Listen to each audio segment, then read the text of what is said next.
Hey everyone, how's it going? This is part 2. I made a compilation, so in the description you'll find where part 1 ends and part 2 begins. Hope you enjoy it. The story begins with strange things falling from the sky. Along with that came some very peculiar objects from another world. And on the same night, everyone gained superpowers. The world turned into chaos, ruled by the new powerful beings. And in the middle of all that mess was Han, our beloved protagonist. He was just a regular guy who dreamed of a life full of waifus, just like you. But no one expected that. Along with the items, mysterious women would also appear. No one knew where they came from, but they all had the same goal, to capture our protag, for some unknown reason. But to him, that didn't matter. What really mattered was that, if one of them happened to knock on his door, they better be ready, if you know what I mean. He always wanted female attention, so he wasn't going to waste this chance. Han actually hoped they would keep showing up, because to him, that's how he would save the world and fulfill his nerd dream of having several waifus and forming a harem. Meanwhile, a strange game called post-apocalyptic started trending on the internet. Overnight, the game became a craze among gamers. Everyone was addicted, but no one knew who created it. It seemed to come out of nowhere, like magic. Han, of course, didn't care about any of that. He just wanted to play and relax, drinking his soda and cuddling with his waifus. But that was just in his dream. Experts warned that the game could be dangerous, with no control or supervision. It sounded like one of those news reports on TV telling parents not to let their kids play video games. They said it might be a scam and told everyone to uninstall it. But Han didn't care about those warnings. He just wanted to enjoy the moment. Even tired, he couldn't sleep, because out of nowhere, he heard someone calling him. When he opened his eyes, he saw a beautiful girl sitting on top of him. The girl smiled, saying she would take care of everything. Our hero thought he was dreaming, of course, right? But then he felt a strange pain, like a carnivorous plant had bitten him. Scared, the big guy raised his hands and realized he was touching something unusual. Only then did he notice what was happening on his lap. Even though it was something he always wanted, our hero panicked and pushed the girl away. Of course, right? He even asked who she was, not understanding anything. The girl apologized and said she had to interrupt the fun. She explained that she was there to shoot an addict from a shady financial group, and she also apologized for touching his body without permission. Han was confused, not understanding a single word she was saying. But before they could keep talking, something outside the window caught their attention. A huge werewolf, immune to everything, suddenly invaded the room. However, there was no time to react before it was swallowed by an explosion of fire. Han just stood there, unsure if he should say thanks or run away in panic. The girl, whose name was Ren, appeared through the smoke. She said that as long as she was there, no one could touch her big guy. Through the hole Ren made in the wall, it was clear that more werewolves were approaching. Without hesitation, the girl jumped out the window to face the beasts. Before disappearing, she said she would return as soon as she finished the job. Downstairs, an insane fight full of powers began. Meanwhile, Han finally had a moment to breathe and try to understand everything that was happening. That's when a TV turned on by itself, showing a cute face saying she never imagined the game would cross into another dimension. This supposed developer claimed things were going to get even more intense and asked if Han was ready. Without thinking much, he grabbed a chair and tried to smash the TV, but the device dodged and introduced itself, saying its name was Wong. She was the most powerful system ever made. She also said the game was just training, and she had only used a small part of her power to create it all.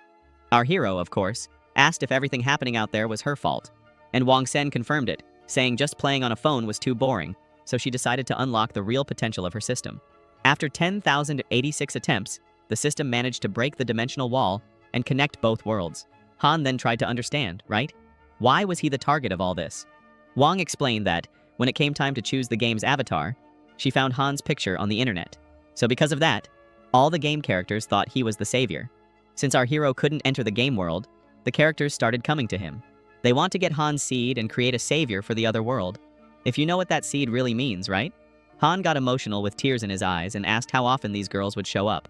Wong said that suddenly, several girls could appear, and wasting no time, Han started warming up for dual cultivation practice. But the system killed the mood and warned that they only needed one seed, and that was enough. If they tried more, they would eliminate him. The vibe changed completely. Han, who was super hyped for dual cultivation, now started packing his bags. He said he was going to take advantage of the chaos outside to escape, but Wong warned that running away wouldn't help much. Outside, wormholes began to open in the sky, marking the start of the first invasion. From the streets, people looked at the sky without understanding, scared and curious. Han was confused too, and asked what those light fish were. The system explained that the game had broken the dimensional wall, and now everything from the other world could come here. From now on, Han wouldn't need a phone to play anymore, since his life had turned into a game. Obviously, he thinks this is too crazy and realizes that if the world wanted to find him, there would be nowhere left to run. Suddenly, he hears a noise coming from the ground floor. It's the girl, completely taken over by a level 3 Wolf King. Desperate, our protagonist asks the system for help. He says that, as the savior, he can't die because of a giant dog. Then Wong Sen replies that he can earn points by making people feel good. With those points, he could get almost anything inside the game. Han gets suspicious, right?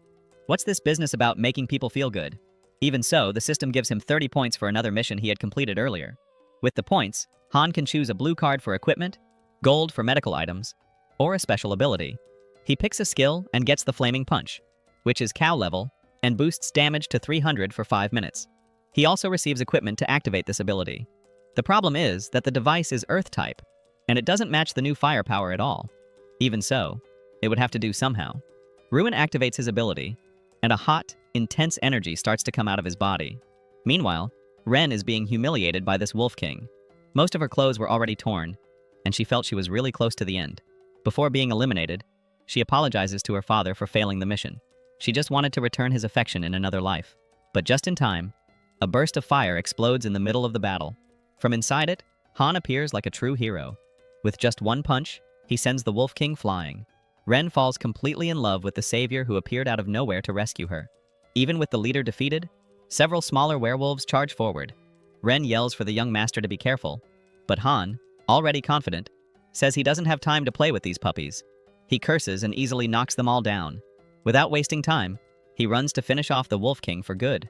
The monster even tries to fight back, but it's destroyed without any chance. This shows the game's mechanics. When there's total control, the attribute bonus didn't even matter that much. With the Wolf King's defeat, Han ends up receiving 50 points from the system. Looking closer, he sees that he now has access to the attribute panel, just like those system manuals we follow. Back in the room, he tries to stay safe. Wong appears again and asks if he's enjoying the game. Rao yells that he hates this kind of game, that he didn't like anything about it. Behind him, Ren was already ready to continue what they had started before the fight. Now that he knows she'll eliminate him after getting that seed, Han makes up some excuse and says he's going to buy snacks. He opens the door and asks the girl to wait for him to come back. However, outside, he ends up bumping into a woman who pushes him to the ground and tells him to stay quiet. She steps on his chest and introduces herself as an agent of the Special Secret Services. Her name is Lin Fei, and she orders Han to cooperate, warning there might be an intruder in the house. While the hero gets lost in naughty thoughts because of the agent's beauty, she orders the subordinates to search the house. The agents, all geared up and protected, check every corner of the apartment. Since they don't find Ren, Han assumes she managed to escape in time. Taking advantage of the chance, he tries to convince Lin Fei that he's just a regular citizen, with no criminal record. But suddenly, the agent's bag and radio start to move, controlled by the developer's system. Without thinking much, Han slaps the radio to try to turn it off before she finds out. When the nerves calm down, he realizes the huge mistake he just made. To make it worse, the agent finds an inflatable doll at the scene. That alone was enough to get Han arrested. This guy just can't get it right. Already in the patrol car, he tries to explain he's innocent, but the officer just tells him to shut up. Suddenly, an explosion happens, and a medical octopus starts destroying everything in the city. Several other superpowered people show up too, fighting alongside the population against the monsters. Han keeps saying that each day this world gets even crazier. Meanwhile, Lin Fei tries to report the situation, but her superiors tell her not to get involved, saying the mission wasn't hers. Annoyed, she throws the radio away and says all rebels should be eliminated. At the Special Services headquarters, the officer even tells him to wait, but no one says anything for now, thinking the system will eliminate him this time. Han decides he'll tell everything at the next chance. But before that, Wong takes over the camera and ends up calling Han an idiot for standing still, even though he had the strength to beat everyone. The protagonist gets even angrier and blames the system for making him the target of the entire planet. In the monitoring room, Lin Fei tells a guard that locking Han up will make him tell all the truths. But on the camera, she sees the boy flipping her off with that defiant look. But we know he was actually flipping off the system.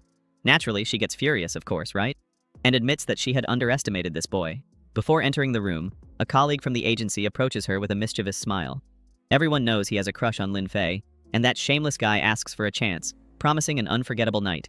She doesn't waste time and warns that she knows his reputation very well, since he's worthless, and threatens to end him if he keeps insisting.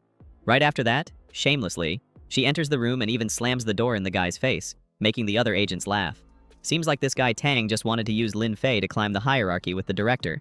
Two colleagues comment that he was a coward, and that makes him red with rage.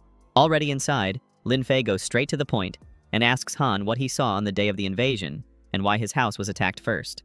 Our hero tries to play dumb, but she already suspects he knows something. She shows that the wall of his house was destroyed and asks again, "Why are they after you?" Our hero doesn't know how to explain and keeps stalling. At that moment, in the hallway, screams echo, and we see some splashes on the wall. Tang appears with a weapon in hand, saying she really is powerful and wondering who will be next. Lin Fei quickly comes to mind, and Tang starts going down the stairs, leaving a trail of bodies. In the evidence room, an employee asks if the director ordered an audit. Another employee questions if they need to do this at night. Tang just says he doesn't know. He asks where the new items that arrived are, and without realizing the danger, the guard says they're on shelves 19 and 21. With this information, that shameless guy defeats his colleague without hesitation. He comments that those items were real treasures, and that letting them gather dust was a crime. So he grabs everything he wants and sets off with a plan to take over the world. Later, on the stairs, an agent finds traces of blood and alerts the other guards. The news quickly reaches Director Watton, who becomes furious and even breaks the pen in half. The team was still checking the cameras, trying to find out who this killer was. Another officer arrives and says that Tang was seen entering the evidence room 20 minutes earlier and hasn't come out since. Even with suspicions about what he wanted to do there, the director doesn't want to hear guesses. He needed proof. For him, anyone who eliminated a colleague should also lose their life. Watton then decides to take care of it personally. In the evidence room, the team arms up and positions at the door, with the floor guarded and the windows sealed. They were ready to act, but before they could break the door, an explosion throws them away. From the smoke, Tang appears laughing at the agent's dedication for working overtime. This guy is worthless. They even start shooting, but Tang was covered by armor made of thick mist. The director's assistant starts to panic. They realize Tang was using a powerful artifact, but Watton stays calm and orders the use of nitrogen bombs. The agents launch this special liquid to try to break the armor. Even so, Tang mocks, saying he'll show what real terror is today. With the situation getting out of control, the director orders the evacuation alarm to be activated. However, he decides to keep his promise and stands in front of his men. Tang sees this as real stupidity, since now he was powerful with this armor and his new powers. Even so, when the men face off, the director doesn't back down with the other agents. Meanwhile, in the interrogation room, Lin Fei presses Han against the table and demands he confess everything. Suddenly, the alarm goes off and Lin runs out to see what's happening. She sees agents running in panic because of the destruction caused by Tang. Before she can understand, that madman breaks through the ceiling and appears there with a smirk on his face. He says he's happy to see her again, but Lin pulls out her gun. At that moment, Han, relieved by the distraction, finally manages to breathe. However, Tang kicks the door down and hits Lin in the stomach with his elbow. Taking the chance, he does what he wanted with the girl from the beginning. Mocking her, he says she can't resist anymore. Desperate, the girl could only ask for help from someone else who was there. And who was there was Han, trying to sneak away in the middle of this mess. He even says he doesn't want to get involved in their relationship, especially in the middle of all this chaos. Tang gets irritated but still doesn't intend to defeat our hero. Before Han can escape, the system invades the chamber and speaks to him live. It starts calling Tang a bum for insulting women, making the villain furious. Lin starts to feel even safer with that. And our hero keeps trying to make excuses, saying it wasn't him who said those words. It was the system. Tang holds back, showing surprising control. But the system keeps going, and even calls Tang impotent. Even swearing it wasn't him, Han ends up becoming the target of this villain, who thinks he's the one insulting with those harsh words. Luckily, he still has 30 points to use on a random skill. He hopes to get something useful, and unlocks the Blood Dragon Pillar. He could only use it 10 times, so he decides to activate the first one right away. The skill forces Tang to retreat, revealing our hero's new power. The little villain realizes the boy had been pretending to be weak all this time, but that only makes everything more fun for him. Tang then uses a dark ability and orders his enemies to be hunted. Elsewhere, Han and Lin Fei manage to have peace for a moment. Our hero celebrates still being alive, but the system appears calling him a coward. The protagonist gets annoyed and asks if Wang wanted him to throw himself into danger.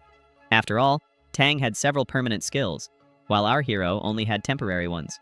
Wong replies that the points don't matter and that she can give as many as she wants. Lin didn't understand anything about what was going on with that talking computer. Han takes the opportunity to explain everything to her, and even yells that it's Wang's fault for creating this game and opening a dimensional wall between the worlds. Lin finally understands how Tang got so powerful so quickly. She says he probably took all the confiscated items from the department. Han asks what they should do now. the girl decides to look for her father, the only one who could do something about it. Han wanted to know if the director was that burned guy he saw on the cameras. They had access to the evidence room and saw someone badly injured. Lin panics, but our hero asks her to calm down. If she goes now, she'll be eliminated. And they don't have time, because a beast was approaching. Lin starts crying and begs for help, saying only he could do something to help her. The system likes the girl's attitude and suggests she motivate Han, if you know what I mean. Surprisingly, she doesn't refuse and tries to seduce him. But it's not enough for Wong, who says he feels nothing. This ends up hurting Lin's pride, who's always been adored by men.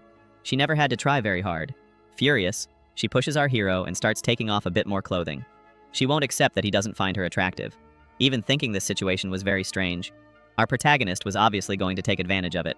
Right after, Lin asks if that was enough, and the system answers yes. Han tries to apologize, but then the system window pops up with a reward. He had earned 200 points and became the first player to reach level 3. His stats increased, and he gained 3 more reward cards. At this level, the chances of getting good cards increased a lot. Suddenly, the door shakes from several strikes. The beast had finally arrived. Han grabs the 3 cards at once, without thinking too much, obviously. He had received the blue dragon armor, which was S rank, and a potion with a 30-minute effect. Finally, the last card was a skill that lasted for about 10 uses. The beast broke down the door, and Lin started to panic. But our hero appeared wearing an S-rank armor. He took down the monster with such force that the explosion was felt outside the building. Tang notices that huge impact and gets excited about Han's power. So he decides to go after him to fight together. In the department room, the beast was defeated. Lin was impressed with the prota's power, and the system explains that the armor is one of 4 S-rank pieces. With all 5 together, a person could even surpass divine power. Han's attitude toward the system changes. He decides to fully trust it. Pulling Lin along, he decides to save whoever he can. Wang gets all happy with that compliment, and our hero realized he could earn points by flattering the system. However, suddenly, an ice shard flies toward our hero. Han manages to dodge it just in time and almost dies. He blames the system for not warning him about the danger. Meanwhile, Wong gets irritated, saying that it's the player's responsibility to know these things. However, Tang ends up appearing. Seeing Han's powers, the officers suggest forming an alliance. He wanted to conquer the world with our hero, but our bro just wanted peace and was chilling with his waifus. Tang doesn't insist and instead activates his ice skill and decides to eliminate the hero. In response, Han activates his armor. Before fighting, he tells the officer to save the people while he handles Tang. The attacks came from all directions, but Han managed to defend himself. Tang, however, was faster and appeared in front of Han, ready to finish him off. Due to his lack of real combat experience, Han took a direct and powerful hit. What Tang didn't expect was that the armor was strong enough to destroy his skill and counterattack. The explosion that happened before with the beast repeated, and Tang was thrown out of the building. Han was shaken by all that.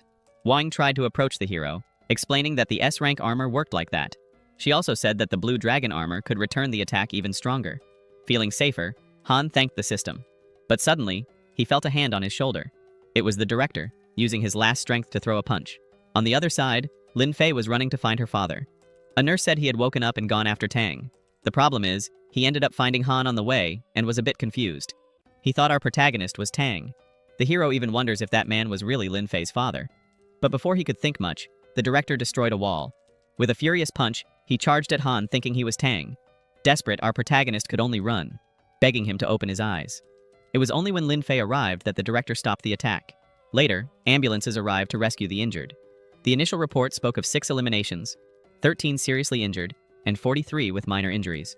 Also, there were 135 unknown items taken from the evidence room. Han then asked where Tang was, and Lin said he must have escaped in the chaos. However, the director promised to hunt him down. Without beating around the bush, Han asked about the system and the post-apocalyptic game. Han tried to explain that the system wasn't cooperating much, and that Tang only took a few devices. But that was already enough to cause chaos. No one knew how many items were still loose in the world. The director then reported everything to the superiors. He said they were ready for an armed response if necessary. After that, Lin Fei was appointed leader of special operations. She would have to recruit skilled people from all over the world. Han also ended up getting a role after going through training. However, as a good old lazy guy, he tried to escape, saying he was just a civilian. Lin showed up behind him with a scary aura and said that after what he did with her daughter, and for destroying the department, Han would have to make it up. Later, already at the building where he lived, our protagonist was complaining about being forced to do all this. Lin Fei asked if he still thought he had nothing to do with her, after everything they went through together. Instead of feeling happy, Han was confused by the sweet way the officer was acting. This one wanted something more. Directly, Lin told him to pack his things, because Tang could come back for revenge. But when he opened the door, Han came face to face with Lin striking a somewhat provocative pose. He even got embarrassed and didn't know where to look. Lin asked what the problem was, and thus began an argument between the three about whether Ren was Han's lover or not. Then, they arrived at a secret house, lent by the special services. That's where the hero was going to live now, and Han was impressed with the place. Lin said his room was on the second floor, next to hers. But she also said that Ren's room was in the garage. That made the girl furious, and Ori asked Ren not to provoke, since she could burn everything down. The girl went to rest, and left the two at ease. Ren then asked to go to his room, but Han said it was better for each to go to their own room. This one was a coward. The rejection made Ren cry, and she even wondered if he didn't like her anymore. The hero made up some random excuse and managed to enter the room and lock the door. Even so, Ren kept insisting outside to be let in and stay with him. The system thought it was a missed opportunity, since he could take advantage, and promised to give more points if the three stayed together. Han was already wondering why the system was insisting so much on these interactions. And finally, he ended up discovering the reason. Wong, the system, had never been in a relationship. So, she created this game thinking it would be like the real world, but ended up realizing something was missing: intimacy between humans. Even with all the power, she couldn't provide real pleasure to the players. After reflecting, she realized her mistake. She didn't know what intimacy was. It was like someone who reads comics but has never lived it for real. She even thought the world was based on those little stories. Han suggested that she search the internet, and even offered to send a very questionable link. However, the system ended up refusing, and said it preferred to learn by observing the NPCs she had trained herself. The hero said that just Ren was enough material for her to study, and even asked to stop with these situations. But the system started sweating bullets, giving excuses, and even said that more women meant more fun. At that moment, Han realized the system was no longer in control, and Wong started screaming that she was a god, and that she did have control. However, our hero wasn't really buying it. He even said that if she didn't tell the truth, he would cut the power and never speak to the game's creator again. With no way out, Wang ended up confessing everything. She said she messed up the code and broke the barrier between worlds. Now, the two worlds were linked forever. The hero was furious, worried about these catastrophic consequences. The system promised that with enough data, it could fix everything. But at the moment, it was too much for Han to handle. So he went to rest. The day had been very stressful. The next morning, he woke up a little confused. He didn't even remember when he had fallen asleep, and realized he wasn't dressed. And the worst part, Ren was right next to him just the same. He was shocked and started screaming. He was sure he had locked the door. Ren casually answered, saying she just pushed the door a little. But it wasn't quite like that. The door was completely destroyed. After thinking a bit, Han concluded that the data collection was probably already complete. But as if reading his mind, the girl explained she only followed his orders. She said he needed to rest before ensuring the baby's quality. Just to remind, they're here to get our protagonist's little seed to create the baby who will save the world. That's in the game's story. However, if he lets them take the seed, he will be eliminated. He quickly got up, got dressed, and went to prepare something to eat. Luckily for our hero and his peace of mind, Ren hadn't done anything weird. But now he knew he needed to protect himself better. Even so, something was off. One of his heads was using a certain object against his will. As if that wasn't enough, Ren stole a tiger from the zoo to cook for lunch, and news of that animal theft ended up on local TV. Han yelled at her to return that animal now, and even thought Ren's way of thinking was completely unique, not to say something else. But then, another problem appeared at the door. It was a strange girl looking for him. He asked who she was, and the girl introduced herself as Ju, the princess of the Northern Wind Empire. Seeing that he was uncomfortable, Ju said she didn't want to cause trouble. She just wanted to borrow something. And Ruin Han understood immediately. The Northern Wind Empire was the most powerful on the continent, a huge territory and a powerful army. But half a year ago, demons destroyed its capital. Since then, Ju wanted revenge. Her only hope was to recover the sword that once protected her kingdom. That sword was our hero, Ruin Han. Ju explained she needed his lineage, the Han family bloodline, to restore her people. So, she wanted what he had. And Han asked if she would leave after getting it. But she replied that the demons were also after him. They knew he held the secret to breaking the final seal. So unfortunately, she'd have to finish him off after the fun, if you know what I mean. Really not pleasant at all. The guy was even celebrating already. Without delay, Ju pulled out the sword and tore his clothes. And she was impressed by the descendant of the dragon general. Before he could react, she was already on top of him. Ruin Han warned that being rough like that could hurt him. But Ju seemed to be enjoying it. She had read in romances that movement made everything better. In the middle of all that, Lin showed up pointing a gun and wanted to know what was going on there. Ju replied that even if Lin was his wife, she had arrived at the scene first. That made our protagonist even more tense. Lin yelled at him for doing that kind of thing during chaos. That's when he realized. The second descent had begun. And no, folks, it wasn't a pun. Ignoring everything, he asked what the situation was. Lin, still not knowing where to look, explained that the agency was collecting items, but one team was having trouble. Han decided to go help, and Ju jumped in again, saying she needed the item today. Annoyed, he said if she wanted it, she'd have to wait all day, without breaking any fire hydrants. And the girl ended up believing that talk. In the romances, men lasted the time of a burning incense stick, meaning a few hours. But Ruin Han asked if those books mentioned anything as big as his. In other words, he didn't last long, but the guy was powerful. Without an answer, Ju agreed to wait. He offered a chance, but on the condition that she help with the missions. Excited, Ju promised to eliminate any enemy in the way. 20 minutes earlier, an explosion had happened in a building. Team D lost contact over the radio. Tang was there, responding to a call near Fei King Street parking lot. He had asked for reinforcements. And on the other side, they sent who he was already expecting, Captain Lin Fei. The scene shifts to Han, who was going with Lin as reinforcement. During the trip, the radio announced that the special team awaited orders, and Lin said Team D was 500 meters away. The focus was to rescue, not to fight. But he got distracted on the road and got an electric shock. His hand locked on the steering wheel, and he swerved just in time. Other vehicles weren't as lucky and ended up exploding. The officers didn't understand anything, but Han told them to look up. On top of the building, several criminals armed with sea-level cannons were ready to destroy everything. Seeing those shooters, Lin ordered everyone to disperse. But in 1 second, all weapons were cut. The assassins ended up eliminated. And all of that was Ju's doing. She was really hardcore. Without doing anything, Ruin Han gained experience points. And the system girl explained that since Ju was his subordinate, he earned half the experience points. And he got all excited, right? Since he could get rich without lifting a finger. But then, a strange sound echoed from the asphalt. A giant tentacle appeared. That was the celestial mechanism snake. Level 4. Ruin Han and Lin started screaming. She floored the accelerator, and the hero tried to use earth magic. It worked, but wasn't enough. The serpent was too fast, and he still told Lin to wait for a chance. Even wanting to fight, she ended up hesitating. Ju appeared flying onto the hood and warned that none of them were strong enough to help. But her pose, with those clothes on top of it, caught our hero's full attention. This guy was no good.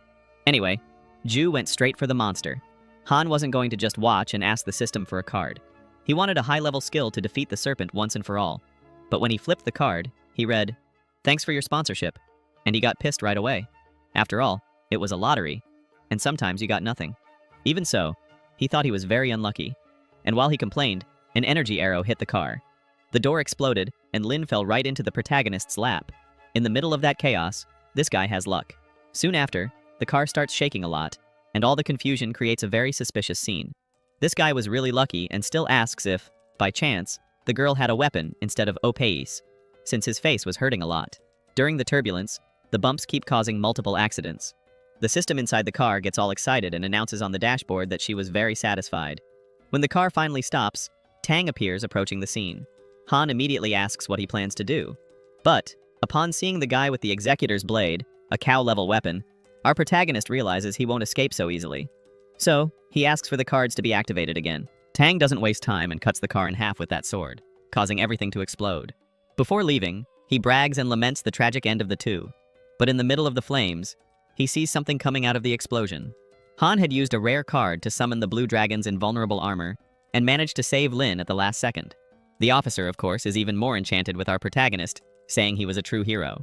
Irritated with the scene, Tang goes on the attack and yells that he wants to see who has the stronger gear. Han is already jumping into the fight and tells the girl to wait. Surprisingly, all of Tang's attacks are blocked by the armor's scale shield. Desperate, X-Corp sends the shooters to eliminate the boy. The girl is shocked by the number of allies Tang managed to gather so quickly. The shooters unleash a burst of energy, and our hero manages to defend himself with great difficulty. Tang's confidence returns in full, and he orders the attacks to be at full power. Even so, Han keeps advancing, and Tang realizes he has fallen into a trap. He's caught in the crossfire. When he tries to run, something ends up trapping his feet on the ground. This time, the power that failed to restrain the celestial serpent worked well against humans. With no way out, Tang begins to beg the crew to cease fire. However, the shooters on top of the building misunderstood and thought he was ordering them to continue. In their minds, Tang was sacrificing himself as bait. So, they kept firing the fire blasts. Under the crossfire, Tang sees his life flash before his eyes, and, before the explosion, thinks of a sad poem about autumn, flowers, and capitalism. On top of the building, the same fate befalls the shooters, thanks to Ren's surprise attack. She storms in and sets the rooftop ablaze. Han thanks his ally for the good work. Tang survives the gunfire, but now he has a new hairstyle. Poor man's joy never lasts. That's because Han manages to land a punch right in the middle of his chest, Kakashi style with the Marin. Across the building, an employee sees all of that and runs to inform the guildmaster, speaking about Tang's elimination. That makes her satisfied, as it proves Han is a valuable talent. Byong Sanji, president of Icefrost, orders him to be recruited at all costs. With Tang out of action, the hero can finally relax. But he finds it odd to have earned only 50 experience points. Each shooter was worth 8, so the total should have been much higher. Lin calls him, and the boy runs off, leaving X-Corp lying on the ground. Suddenly, a blue energy surrounds Tang, heals his chest, and teleports him away. He screams excitedly, saying he's invincible now. Back at the conflict scene, one of the thugs confesses he's from the Silver Ice Moon Guild. They were ambushing the police under indirect orders from the guild. The officer is impressed with how fast this gang grew. She asks who the leader of this guild is. However, these thugs were only from the outer circle and didn't have that information. Lin takes the criminal to the station for a better interrogation. And now Ren, alone with the master, goes up to him and asks how she did today. Han praises the guild, but Ren wanted a reward for helping. He tries to dodge the topic by saying he needs to help Lin first. However, Lin appears out of nowhere, saying she destroyed the serpent's celestial mechanism all by herself. Even though it was difficult, she already finished the job, and the hero earned 100 points from it. Despite the gains, Han still finds it strange to be at level 3 and thinks he needs to focus more. He also realizes he doesn't want to gain points from sponsorships, meaning earning points because others are completing the missions. Later at home, our hero comments that he's starving. However, ordering food was unthinkable since everything was so expensive. Ren appears with a bowl of noodles she made herself. With a sweet smile, she hopes he really likes it. Han eats all excited and, after complimenting it, ends up spitting it out. Ren says that next time, he should try making his own food. Ju asks if she wasn't being too bold just because of instant noodles, and Han ends up agreeing. However, Ju also brings food, and with an outfit a bit more provocative than Ren's. Ren gets annoyed and says there's an order to serve the hero, and Ju counters by saying men like something new. The two then start arguing, beginning a rivalry between them. Meanwhile, Ranli just wanted to eat in peace. Ren says she won't let Ju do anything as long as she's around, and the girl says that, if that's the case, she'll find a way to get Ren out of the way. Suddenly, someone knocks on the door. Han thinks it's real food arriving. When he opens it, a very beautiful blonde appears, saying it's a pleasure to meet him. She introduces herself, saying she's Miss Bao's personal secretary. Our hero stands before a banquet, and she also says they're preparing clothes for him and asks that he please attend. Han asks who this Miss Bao is. He soon realizes it must be the business queen, heiress of millions, and CEO of the Kyong Group. The blonde confirms and returns to the car, informing they'll pick him up around 6 in the evening. Han finds this very strange, because he had already tried to get into that company and was rejected. So he thinks about not going, since it could be a trap. But when he opens the box he received, he finds stacks of cash. It's clear that the invitation is something very serious. Soon after, the police receive information that the hero went alone to the banquet. The report said the car belonged to a famous company, so the officers decided not to get involved in the matter.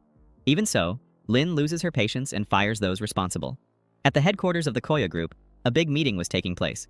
Several important people were present there, and suddenly, the most awaited person arrives. Everyone goes silent, impressed by Bao's presence. Her beauty was almost supernatural, since she was incredibly beautiful.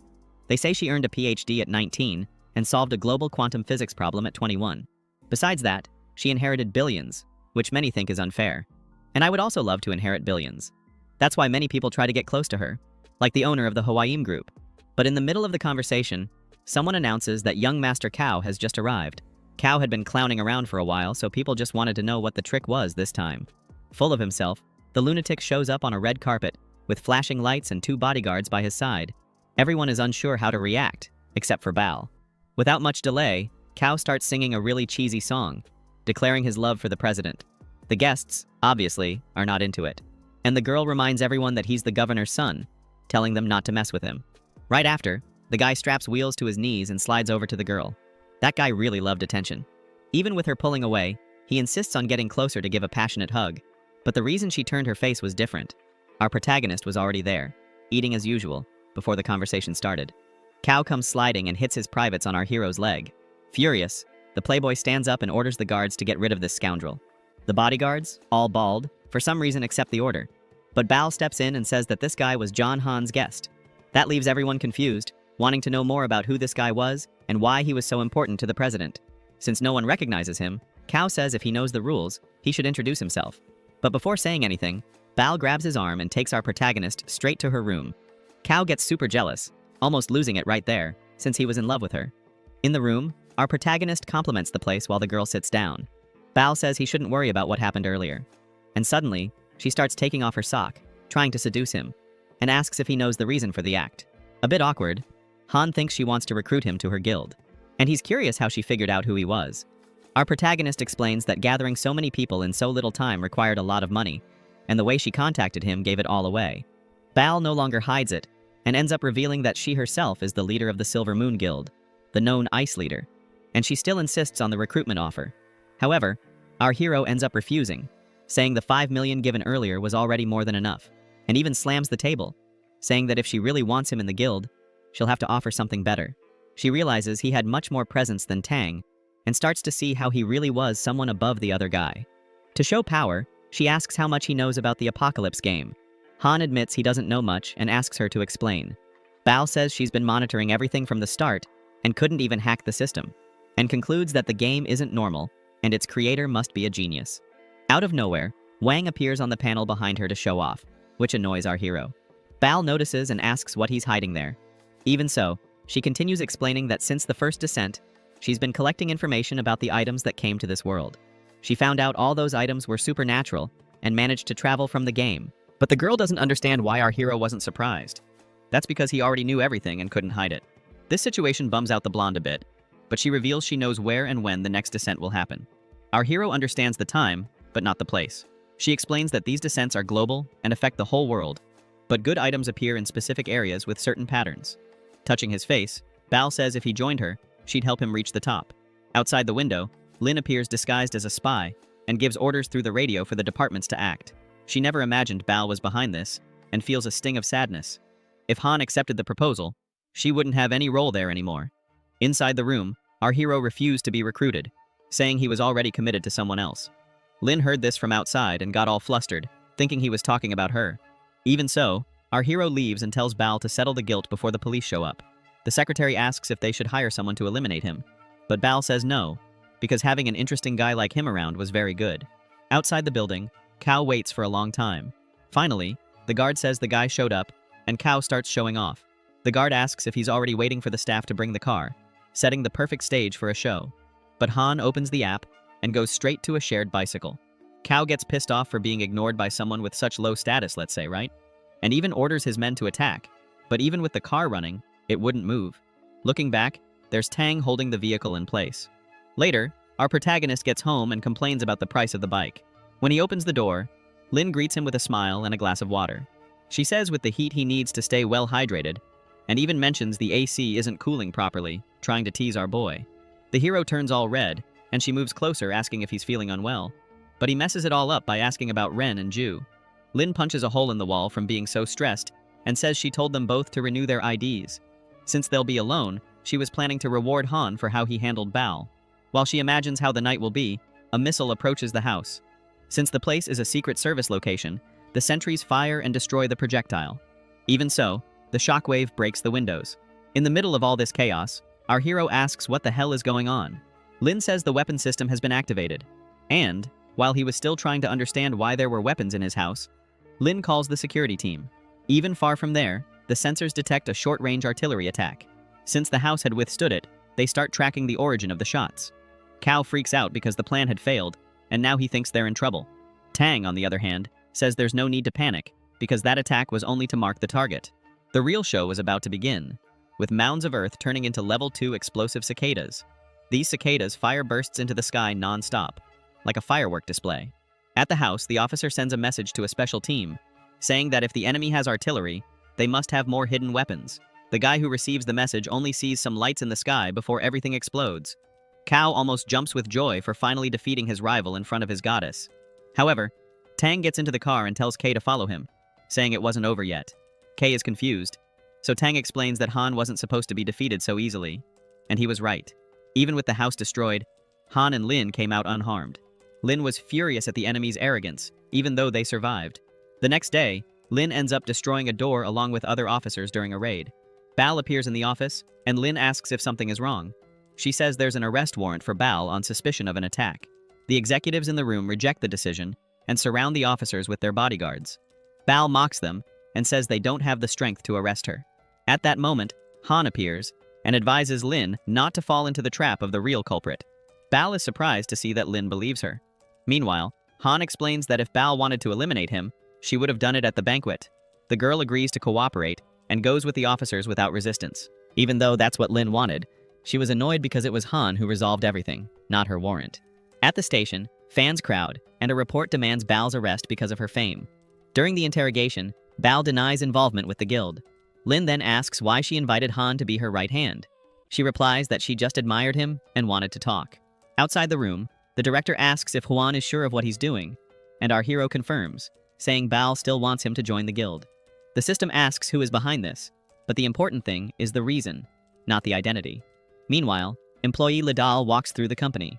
Before entering the office, Tang appears and asks if the system that predicts the future is in there. Back in the interrogation, Han feels like he's fallen into a trap. An employee bursts in, and Han says he's going to the company to keep watch. But the employee warns that the station is being attacked by superhumans. The target is high-security prisoners, and Han suspects it's the work of the same enemy, deciding to act. Before that, the director says he now has a team ready to help. Bang Shin introduces the new Rapid Response Division, who salute Han as captain. The director says each member of the team can face 10 enemies alone, thanks to their power. They also use skill badges, which make them even stronger. Han gives the order and everyone moves out immediately. At the prison, criminals are having a party, some even with women. One tries to take advantage of a woman, but gets a fire blast straight to the face. Han was there and orders them to arrest everyone and eliminate those who resist. The elite team acts so fast it almost seems unfair.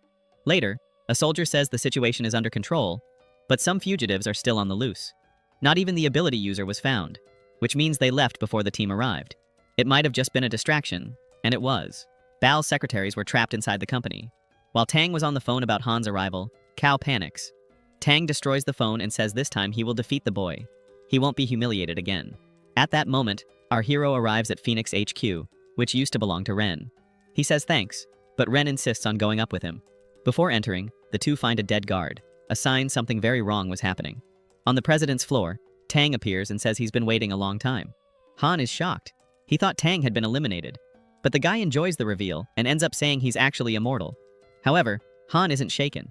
If he can't defeat him, then he'll imprison that guy forever. Tang isn't intimidated and activates a magic barrier with a simple gesture. Ren is confused, and Han tries to break the barrier with a kick, but fails. Then, he is teleported to a flat and very strange place. It was a completely different place from the company. Han asks the system where he is, and it says it's an S-class illusion. Also, it can only be broken from the outside. Han asks if there's no way out, and the system says that in most cases, no. But Han is an exception.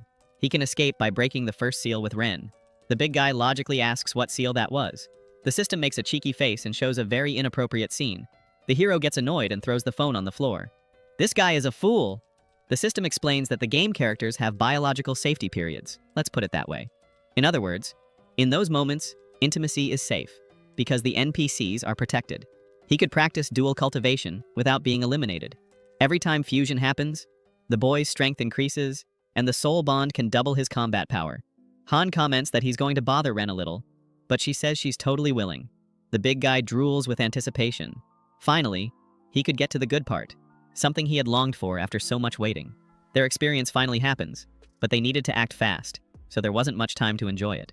In just a few minutes, the valve opens and a waterfall surrounds a tree, turning everything into energy. This energy breaks the seal and the system announces that the boy has reached the second level of the character. Nothing philosophical about this. Ren activates a magic spell with her giant spiritual form, which shoots into the sky. The illusionary world is completely destroyed, leaving only Han and the others inside the company building. Tang grabs the devices from the floor, eager to see the hero desperate.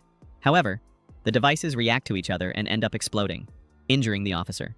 He realizes angrily that, even after all this, the hero was still alive. After a full day of battles, Han promises to end everything once and for all. And Tang doesn't plan to give up. especially with a Class A weapon called Twin Blades of the Wind. Even with an S-level armor, it starts to crack from the blade's strike. The system warns that a counterattack would be necessary, since the twin blades pierce the armor. Luckily, Han's spiritual form can turn into any weapon with the soul bond. With that, he easily cuts the Class A blades. Besides the sword, the boy now gains the S-class equipment called Spiritual Eye, which alerts about danger. Tang tries to escape, a bit confused with the protagonist's power. But our hero cuts Tang's calf and stabs the sword into his back. This time, he wasn't going to let Tang escape, but also didn't want to defeat him yet. He asks how Tang manages to come back to life as if nothing happened. However, the villain activates another device and says Han will have to ask that in the next life. A flash explodes on the floor, and the company headquarters catches fire. Minutes later, Lin arrives with the police and sees the protagonist in terrible condition. Ren was even worse and needed to be taken to the hospital urgently. Lin is surprised that Han is alive after that absurdly big explosion. Our hero explains that Ren had saved him at the last moment. His sword turned into an umbrella and absorbed the impact of the explosion. Even so, Han was thrown against the wall. However, Ren took the worst of it for her young master. Han is desperate about her condition. Now that everything is calmer, Lin reflects on how insane this whole story is. Han reveals that Tang was responsible for everything and that he was still alive. This guy probably took over Bao's ultra-secret program. After that supposed death, Han ends up running upstairs with Lin. Soon after, in the boss's office, they find the secretary tied up. After removing the gag, the blonde reveals that Cal was also involved in the theft. There, she asks where the guild members were to let this happen. The secretary says everyone was bought with Cal's money. Elsewhere, Tang wakes up amid screams, still in shock from that explosion. Even in pain, he swears he won't fail again. The phone rings, and it's Cal asking where he is. The two meet, and Cal is furious that Tang ruined his reputation. Tang had promised to help win over Bao, but ended up blowing up the company building. Even so, he asks for the flash drive that Cal was supposed to bring. Now Cal doesn't want to do business with this traitor anymore, and even regrets it, but believes the people behind Tang would handle him. This villain is unfazed, as he knew he was stronger than those criminals. Cal orders everyone to attack and offers a reward of $1 million. The mercenaries charge in with everything. Tang already equips the Night Shadow, and also a high-class item.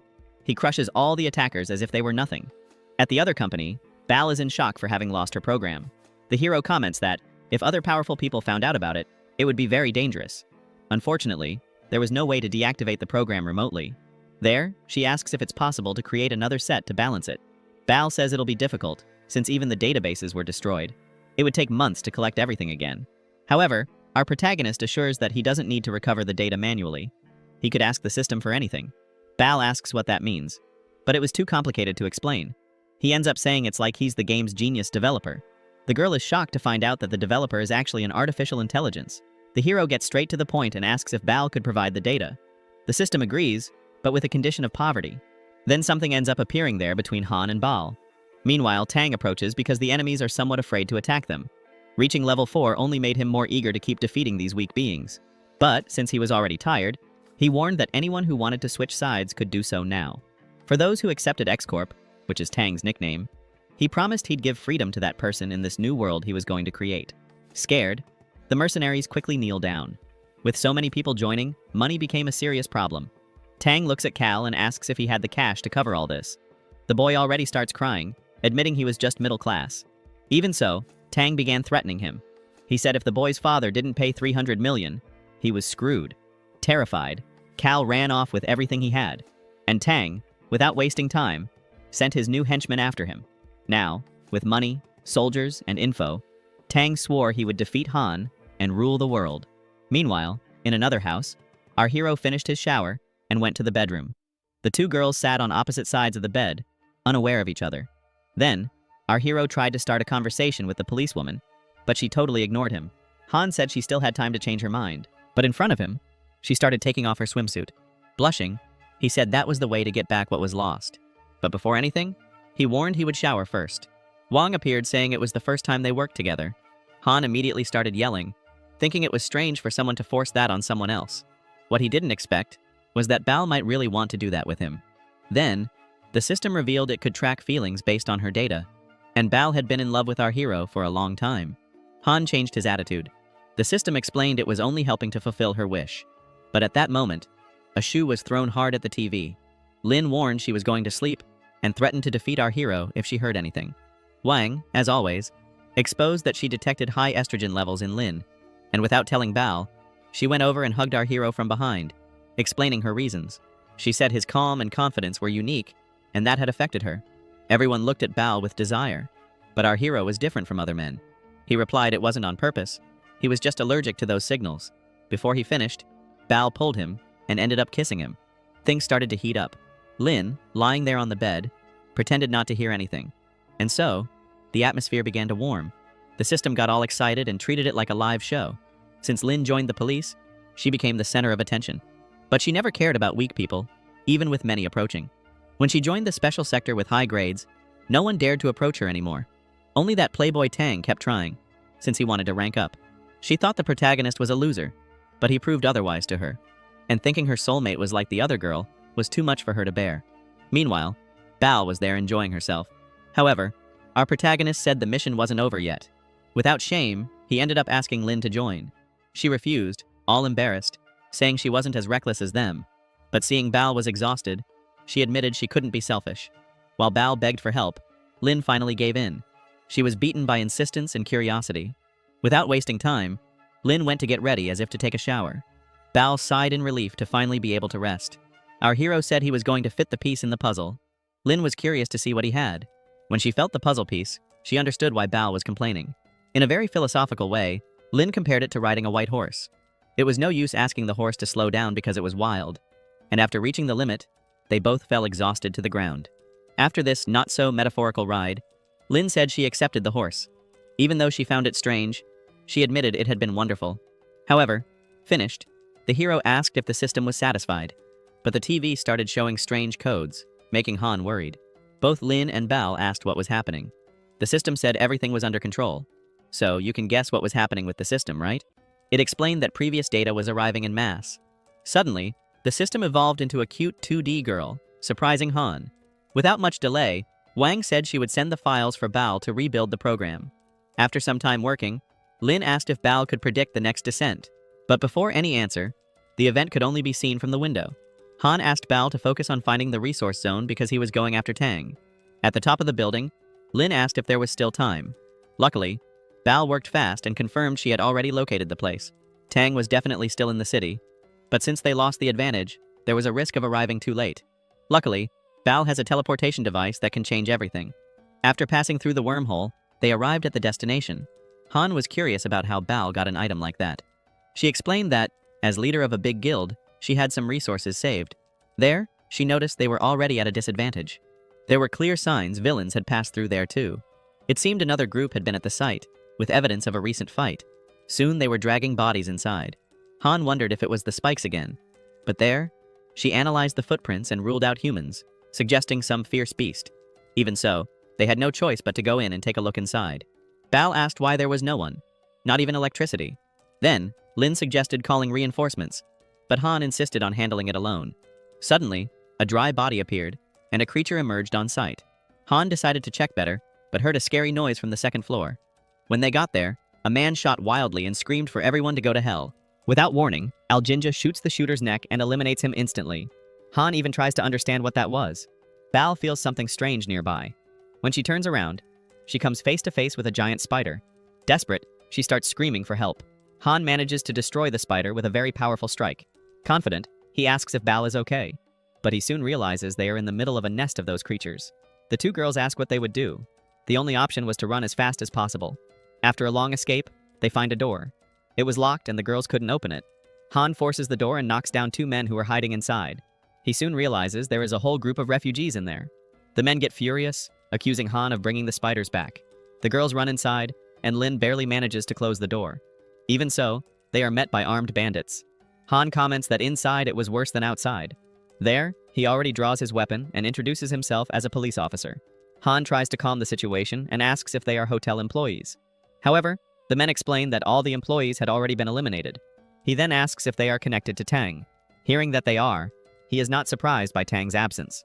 After all, it's typical of that scoundrel to send others and not show up himself. He was a coward. Still, the bandits threaten Han. He warns that any suspicious move, and he will open the door for the spiders to come in. The bandits think he is bluffing, that he wouldn't be able to do that. After all, they are closer to the entrance, so they would be eliminated first. But Han doesn't care, because everyone will share the same fate. He starts counting to 3. The bandits don't believe him. Then Han decides to skip the count and tells Lin to open the door. Panic takes over the bandits, who surrender immediately. Han praises their choice. Minutes later, they were tied up. The leader says Tang sent them there to collect resources. But as soon as they entered, they were attacked by an endless swarm of spiders. Unfortunately, one by one their allies were defeated. Without beating around the bush, our hero demands to know where Tang was. The bandit pretends not to know. Our protagonist, of course, doesn't believe him. He starts dragging the man to the door, threatening to throw him to the spiders.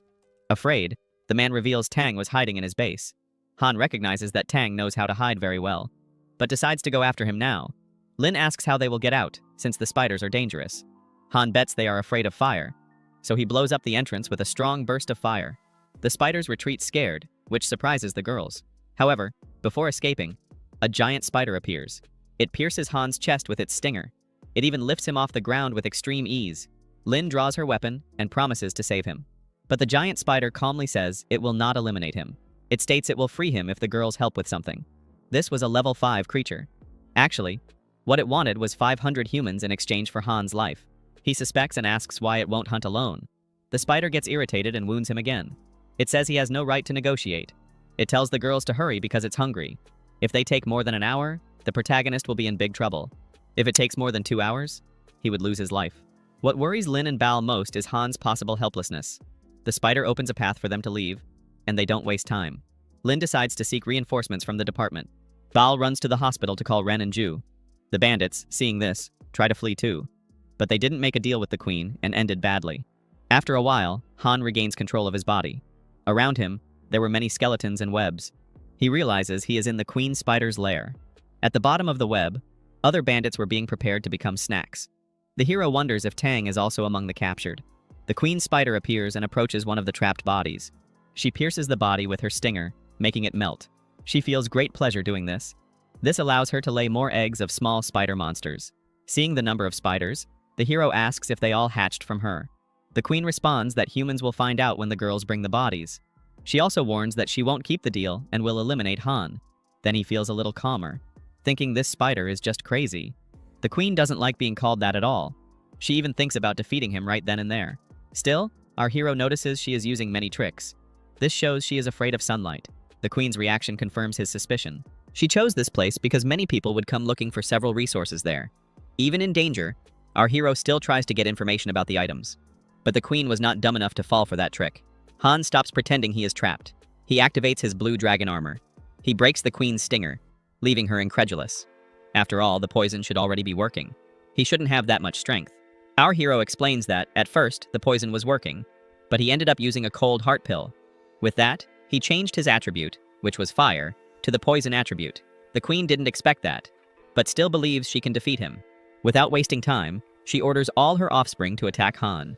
Even fully healed, our hero still doesn't have skills against poison. So, he summons system cards and says he deserves something good for completing his objectives.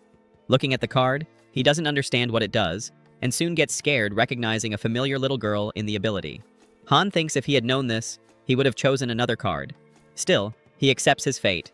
The system appears and says that, with this super rare card, Han will no longer need electronics to see her. But for him, nothing could be worse. While they talk, the queen gets even angrier. She thinks this boy is mocking her and attacks with everything. They are thrown far away by the impact. Han asks what skills the girl has to help him defeat the monster. Because she is at a low level, she cannot summon weapons, but she can provide some common items. The options are a jade bed, a dragon tendon kite, and a mysterious bird fabric. The hero thinks the system must be joking with him.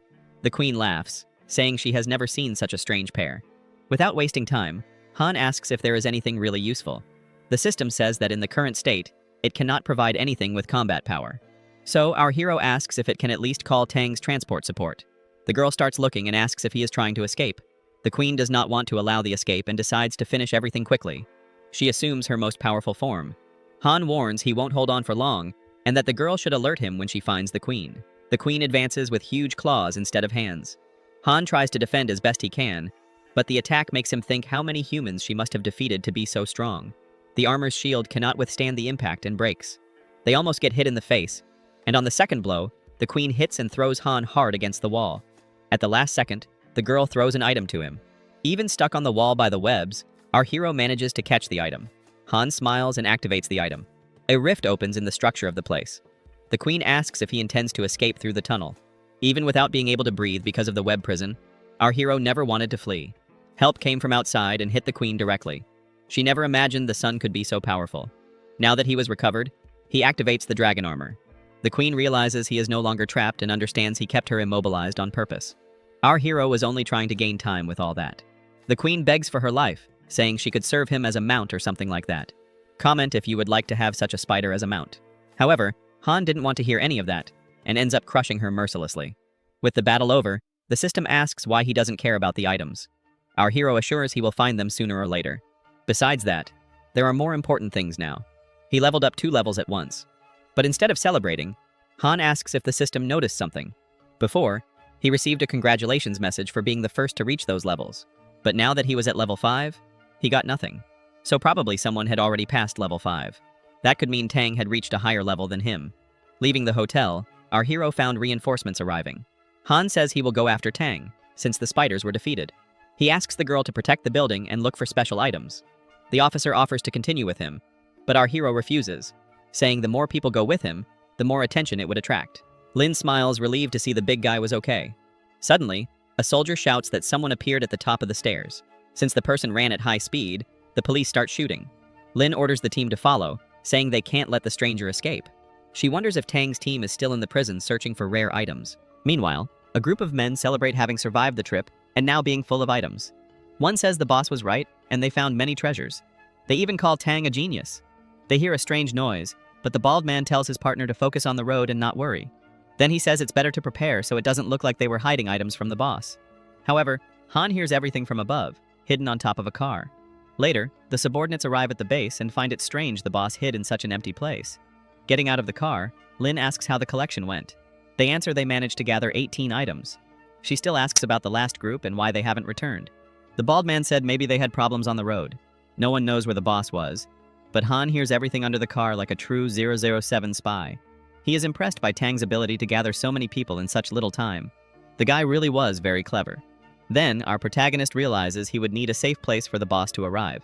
Meanwhile, one of the hostages complains about the situation, and the guard replies, "What is this? Or do you pee your pants?"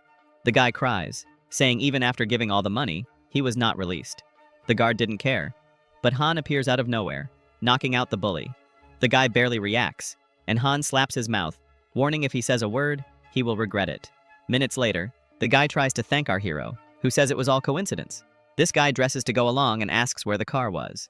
Han doesn't understand what he means by that, and the guy gets worried about having to walk down the mountain. With a little smile, our hero says they will have a car as soon as they finish stealing one. Soon after, the two appear disguised at the main gate. The guard asks why they took so long. Han makes up that the boy had serious bladder problems. After some lame excuses, the guard lets them in. The guy points to the boss's room but warns there are many people inside. So, Han enters and comes face to face with a very beautiful woman. That worries him because of his history. You know, right? The women there are tough on our hero. He comments this doesn't seem like Tang's style, and the woman laughs, saying she wouldn't be there without a reason. She still warns that, to find the boss, he would need to defeat her in a fight. Han is confused by the girl's bizarre hands. The system warns that she is a mutant chemist from the game. Our hero wonders how the cultivation game ended up turning into this whole mess. But the mutant is proud of her creations. Without much talk, the girl goes on the attack. Han dodges easily and asks where the boss was. The mutant doesn't answer while he keeps dodging and making some jokes. He asks if all the girls in the game are like that. The system notices the surprise as Han defends himself without any equipment. This happens because his attributes were evolving over time, so he was getting stronger. However, the girl still hasn't used all her power and decides to go all out. She transforms her own tongue into a drill. Han comments that it feels like he's in a horror manga. She announces she will eliminate him, but he only thinks about how she manages to talk with her tongue like that. Irritated, the mutant charges at high speed and manages to tear our hero's shirt. Even so, he keeps dodging, driving the system crazy. The problem is that if a single hit landed, his body would be crushed. So, the system shoots to force him to retreat. But it was too late. At the last second, Han activates the blue dragon armor. Her blow hits hard and ends up bouncing off. Han comments that despite the speed, she wasn't very smart. The system cheers excitedly to see that our protagonist's strategy worked. The hero explains he didn't use the armor before to avoid alerting the opponent. Outside, the guard and another ally make noise, worrying Han. So he runs out of the room and asks what was happening. The guard says that fortunately, the police had arrived. Lin runs up the stairs to find the two. She was the one who was in love. Han asks why she was there since he had asked her to stay at the hotel and protect the place. She explains, somewhat exhausted, that someone stole all the resources and fled to that place. She asks if there is anyone suspicious. Han hears a noise coming from a room. They realize the mutant girl was stealing again. Our protagonist launches a burst of fire that explodes next to her, stopping her escape. He approaches the girl saying she is the second of the night and that he won't hold back anymore. But, to his surprise, the girl surrenders and says she admires our hero. Suddenly, the third girl appears and introduces herself as Duquesne Sinagio. She also says she came to marry our hero. She says they can do it before the wedding, leaving our hero completely shocked. At the same time, he feels tempted. He still pushes her back, calls her a liar, and tells her to stop making things up. Then, he demands that Sinagio explain why she was stealing the items and if she has any connection to Tang. Immobile, the pink-haired girl says this is part of the Tease clan tradition, which was her clan, and that it was an engagement test. The system confirms the clan lived in Wind Village, in the west, and they specialize in theft, with about 400 members. Han asks the officer what she meant by this engagement test. She explains the hero is seen as the savior who will defeat the Demon King. Because of that, they wanted to marry him.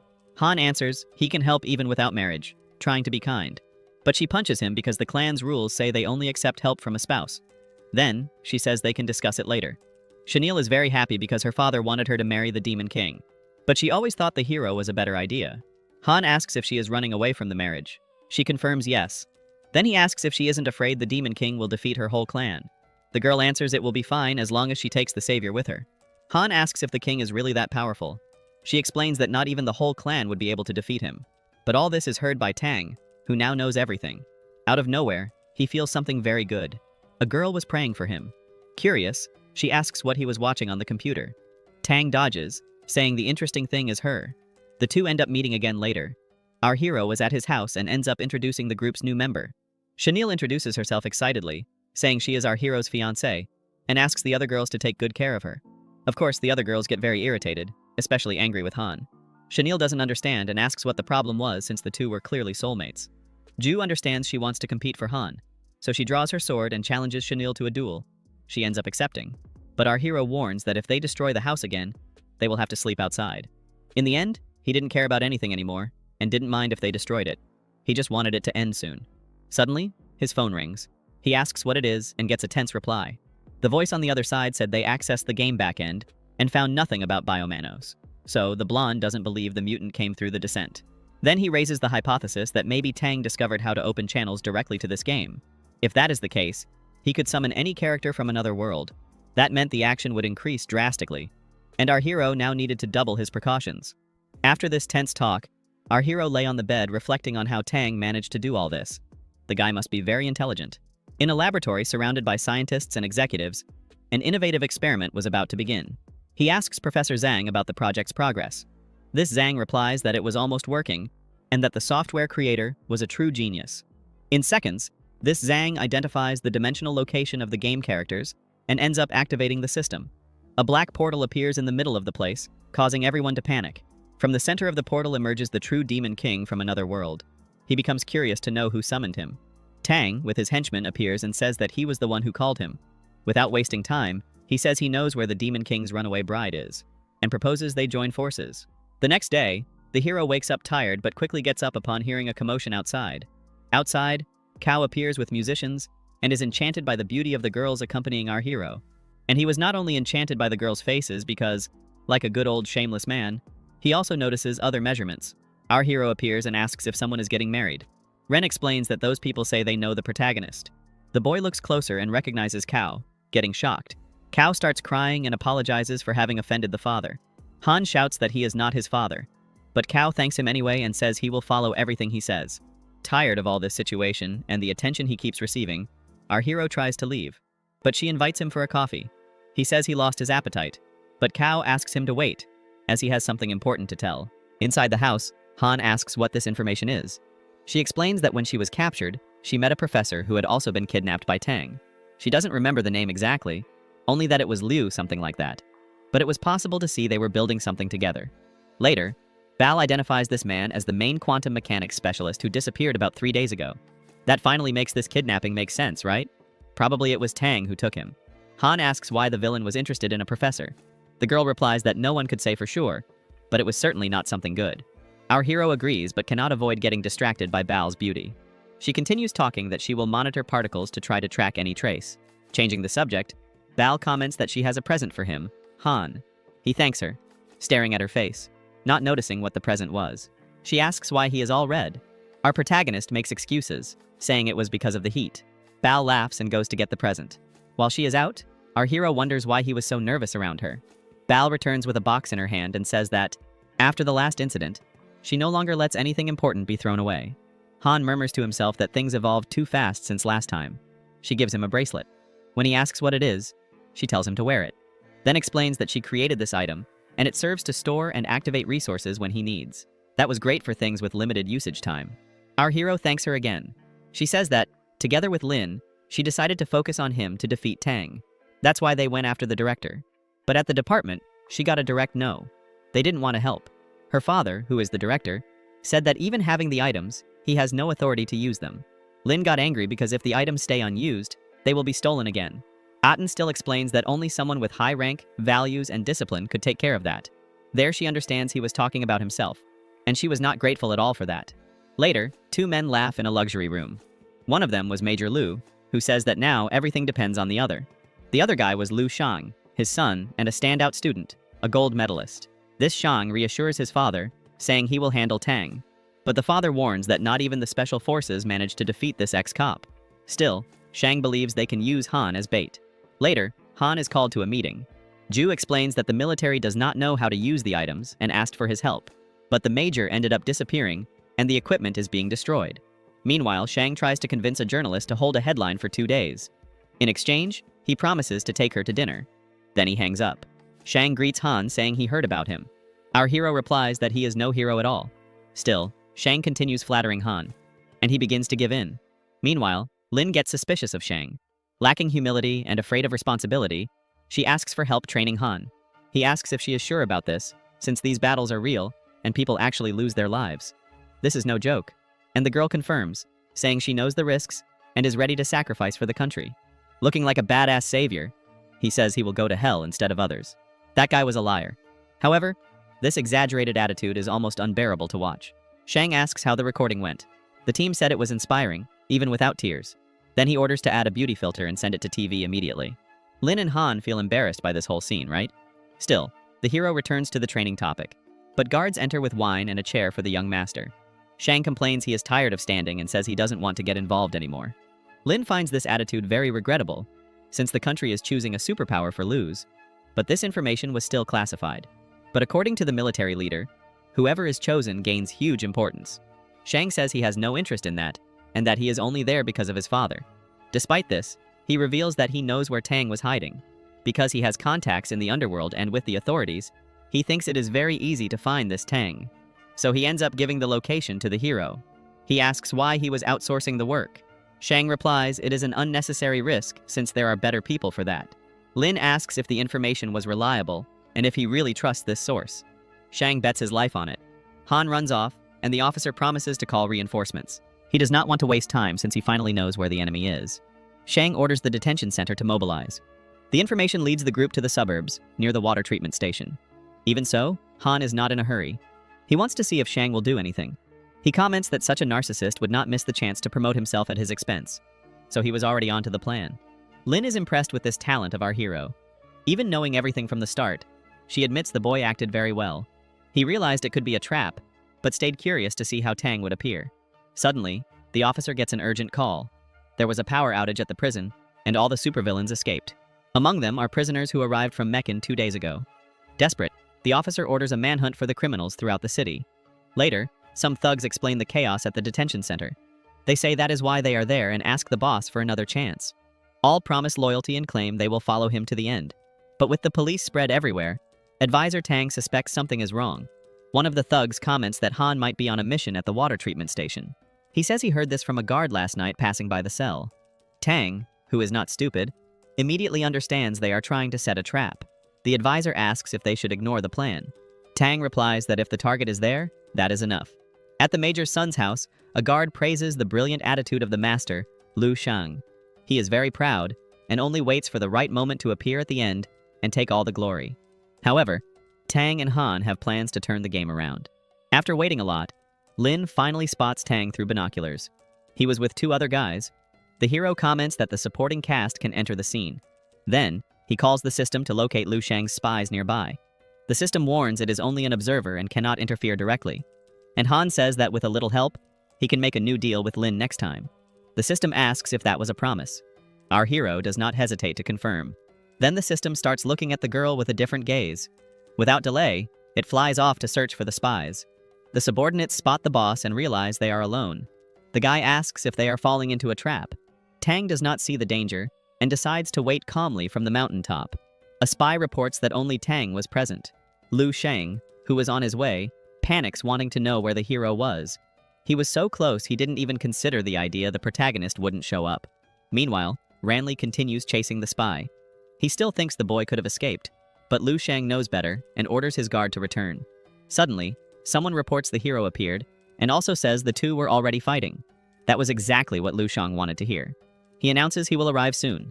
The spy, already with a completely purple face, asks if he can leave.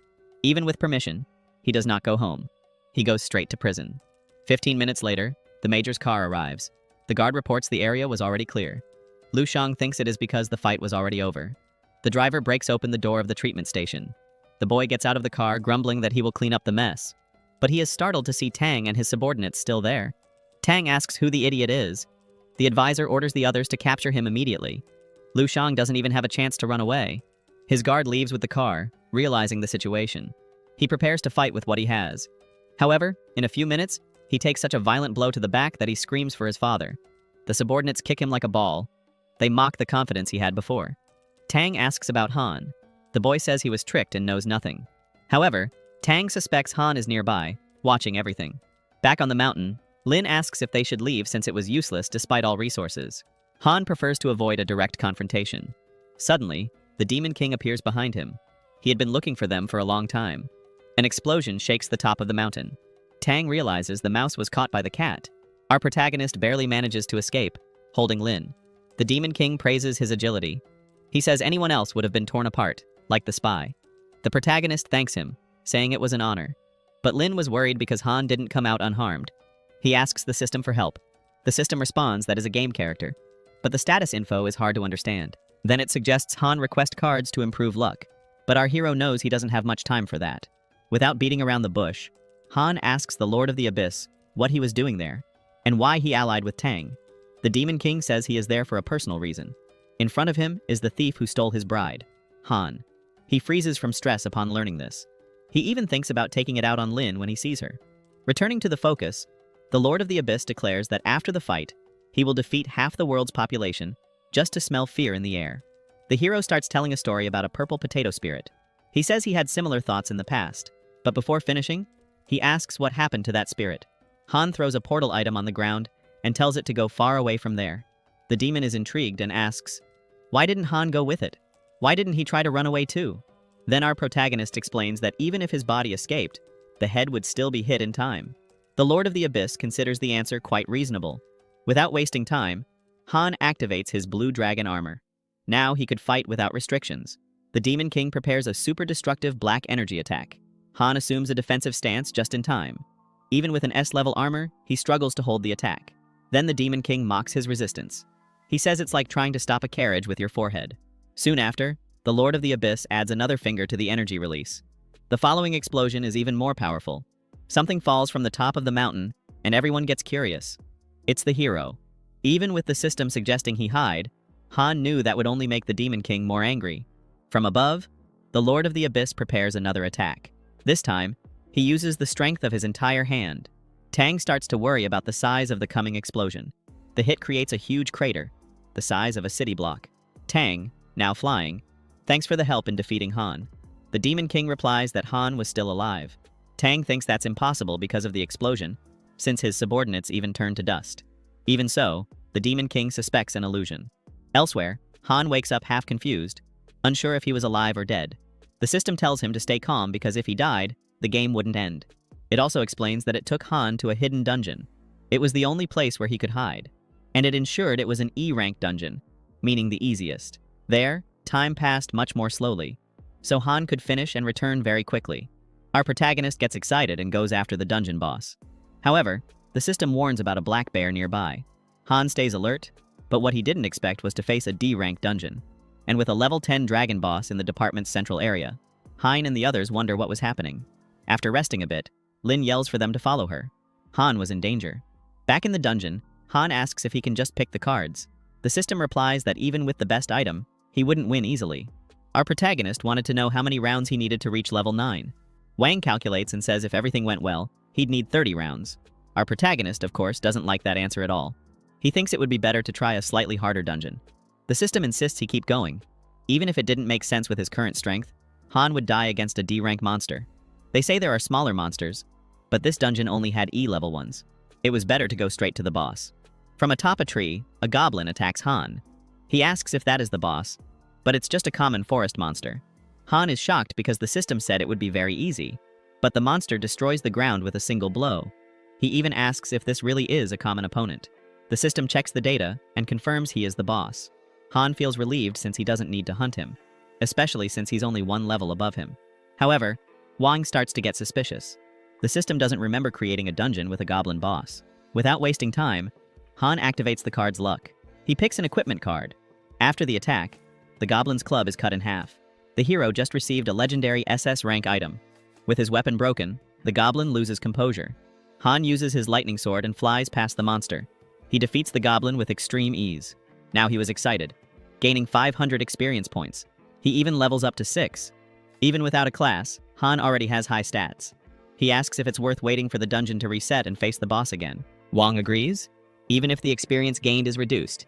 Suddenly, something catches his attention. A group of goblins appears out of nowhere. Han asks if that is normal. The system says that actually this dungeon was wrong. Here, level 6 is nothing. The boss that's coming is too strong to ignore. The system apologizes for the mistake. Now the highest priority was to get out alive. It all starts when the hero's sword glows with power. The goblins run away. Han gets amazed, thinking he was super powerful, but the system warns him something. The goblins weren't running from our protagonist, but from a dragon with earth armor. That was the real dungeon boss. Facing the huge creature, our protagonist comments, half sarcastic, that it seemed quite gentle. Wong says the only way out is to defeat the monster or die trying. Han gets furious at that. The system explains that if he died there, he'd only lose experience. He wouldn't really die. Still, our hero thinks it's better to keep defeating goblins and come back stronger later. But the dragon starts preparing a deadly attack, showing it won't let him escape so easily. The mountain released from the monster's mouth destroys an entire mountain. The entire warpath is vaporized. The system stays looking for our hero. Luckily, the boy was still alive, breathing hard, but with almost all armor destroyed.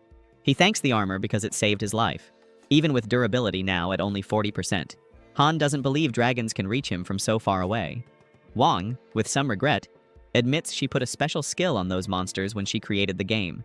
The dragon starts recharging its attack. Han feels his body being pulled toward the center of the explosion. He didn't have time to think. If the armor broke, he wouldn't have the level to continue in the dungeon.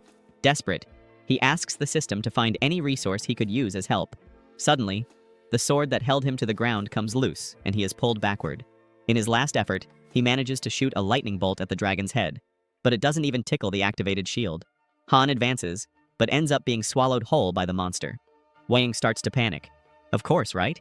Thinking the boy would lose about 3 experience levels. But suddenly, the dragon starts screaming in pain. Lights begin to emerge from inside the monster's body, until it ends up exploding into pieces. In the middle of the remains, Han appears more alive than ever, all victorious, thanking the armor once again. He finds several valuable items among the dragon's pieces, items that could even be used to repair his armor. Now he was at level 8, and with much higher stats. The system congratulates the boy for being the first to reach so far, but warns the armor only has 1% durability, and maybe it's better to discard it. Han refuses to do that, and says it's the reason he has survived so far. He orders the system to use all the dragon's items to repair and improve the armor. With that, a light descends from the sky and surrounds the armor, which starts evolving. It becomes a sacred blue dragon armor, an S-class item with very rare skills. Now Han has a true golden dragon body and a fire breath from the sky. There were only 99 of these armors in the whole world, and comments said he was stronger. Convinced it's time to return, Han decides to solve the problem with the Lord of the Abyss. At the Special Services base, Sanjio asks why they were hiding there. Lin explains that Han asked her to protect him, and that was the only safe place with enough energy. Ju gets irritated, thinking they are underestimating her since she could destroy everything alone. Still, Lin trusts that Han will be fine with the system's help. The base is now equipped with special weapons, but as expected, it is attacked.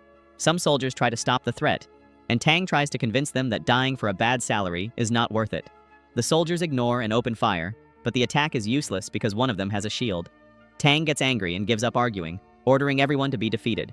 One subordinate, a bald man, prepares an attack with a body-enhancing skill, but an ultrasonic wave makes everyone unconscious. The one who did it was Ball, and she knew none of them would resist that attack. Tang gets even more furious with the alliance formed to defeat him. In the room where the girls were hiding, they celebrate the victory. But Lin knows it's not over yet since the Lord of the Abyss hasn't appeared. Tang warns that now it's his turn. Also, he shouts on the radio for everyone to look at the sky. Scientists notice the Demon King was already above him. He attacks mercilessly, destroying part of the headquarters. Ju, angry, rushes forward and cuts the villain right in the chest. Ren thinks they won, but it was just a superficial cut. Ju's sword ends up breaking, and the Lord of the Abyss mocks her. Suddenly Sanjio appears and stabs him, but the demon easily knocks her down. Upon realizing it was the woman who escaped the engagement, he swears to defeat her first. Then he attacks the building again, saying seeing others suffer is his greatest pleasure. Sanjio starts crying, losing hope and thinking everything is over.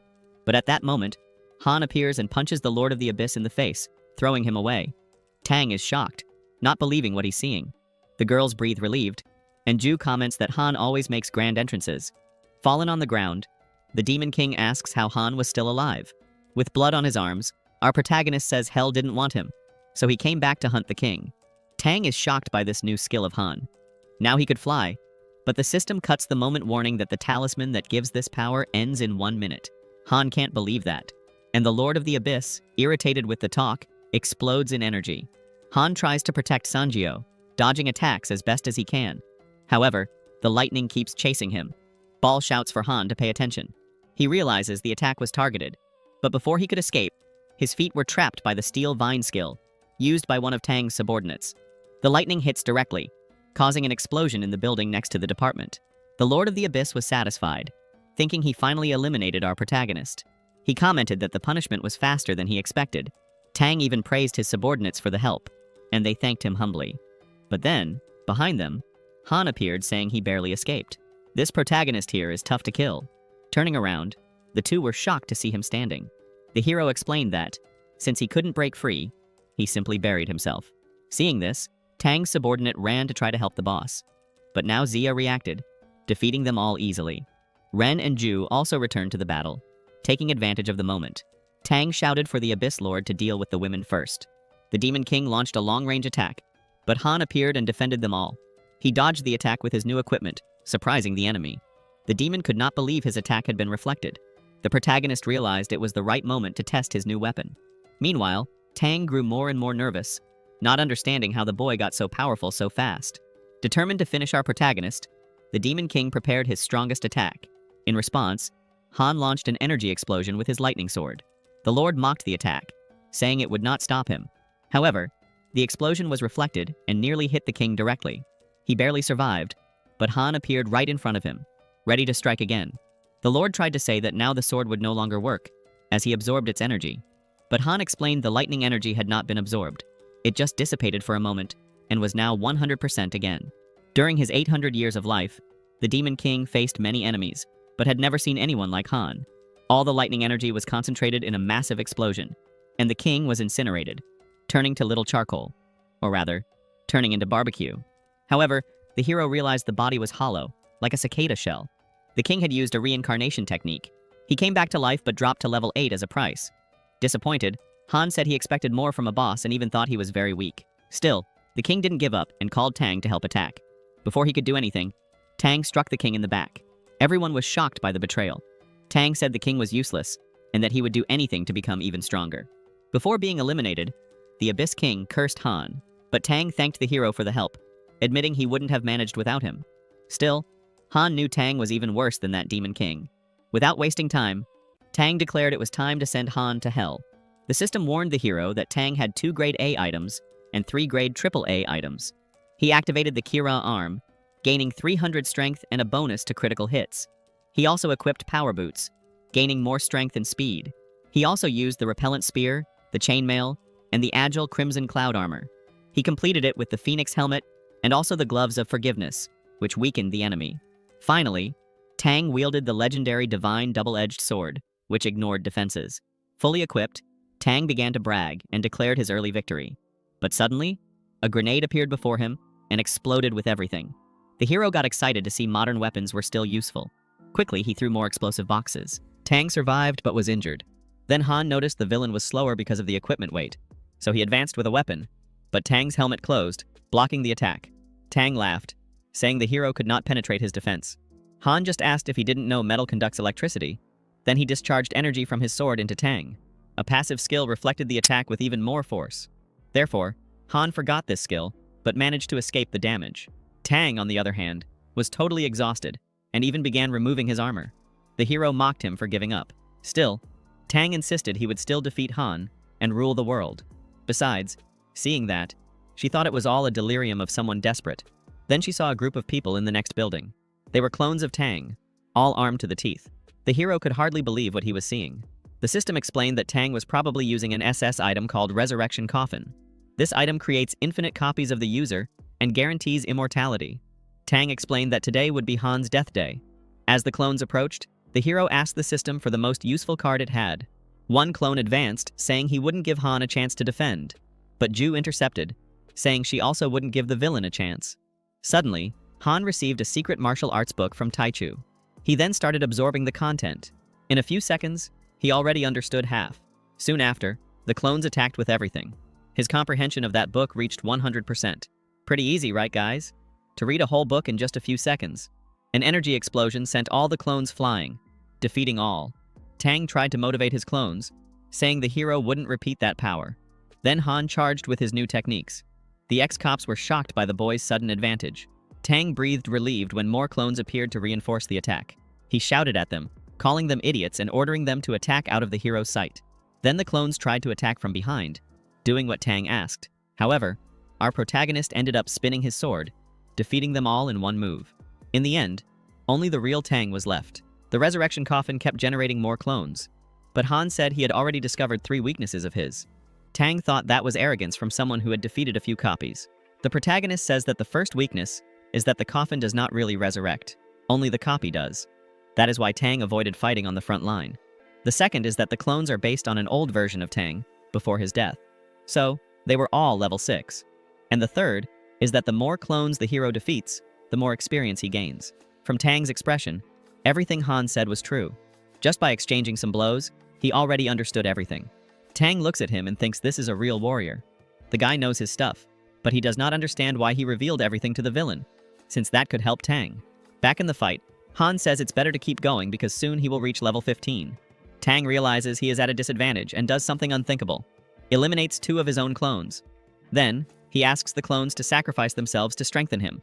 But, since they are almost perfect copies, none of them wanted to really die. Even so, he does not care and starts eliminating his own clones. Han also joins the fight, competing to see who defeats the most clones possible. Alin felt proud, because his plan was exactly that. Let Tang know about the clones to divide the work and reach one-on-one faster. After defeating those clones, one of the ex-police mocks Tang, saying no clone compares to him. But finally, he could celebrate after reaching level 10. Then Han cleans his sword and says Tang would have had more chance if he had fought all together with the clones. The villain realizes that, actually, he was manipulated and begins to panic. Our protagonist warns that now it's too late, and Tang could use whatever he wanted, but he wouldn't manage to save himself. Sweating, the ex-police tries to come up with a plan. He points to the side saying he saw something. Han turns to look, and Tang tries a surprise attack, but the plan fails, and our hero holds the sword by the blade. Tang realizes the level difference between them, and without much difficulty, Han breaks the sword, calling him a rookie.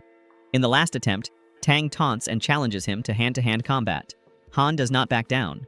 Now he also masters combat techniques, even if he is a bit nervous about the boy's fighting stance. Tang attacks, trusting his military training. A quick and intense exchange of blows begins, but our hero wins again with great ease. Tang notices the difference in strength between them once more. But as long as the resurrection coffin exists, there is still a chance he will stay alive with his clones. The comet warns that if the coffin is activated, It will generate an energy fluctuation. And that is exactly what he was waiting for. Lin, who was monitoring everything, reports detecting the fluctuation at the warehouse and in the city's southwest. Then Han heads there immediately, leaving Tang behind. Tang only has time to curse before being eliminated. At the warehouse, the ex-police wakes up scared, saying he will win next time. But seconds later, a lightning bolt pierces the roof and strikes him right in the chest. There was our protagonist. Tang starts crawling, saying he will do whatever it takes for his older brother. But Han launches another lightning attack. No small talk, no negotiation. The villain ends up turned to barbecue. He just says to meet him in the next life. Later, the news announced the death of the gang leader. But no one reveals who was responsible. Lin finds it strange that the professor was kidnapped and still missing. The dimensional break equipment was also not found. Han asks if she thinks Tang had an accomplice. She says it's not impossible, so they will keep investigating. She recommended Han enter the provincial super elite competition, but he refused. Finally, he was ready. He said he would tell the organization that the hero didn't want the 30 million prize. Han suddenly stood up. The girl asked if he had changed his mind, with so much money at stake. Even our hero's personality had changed.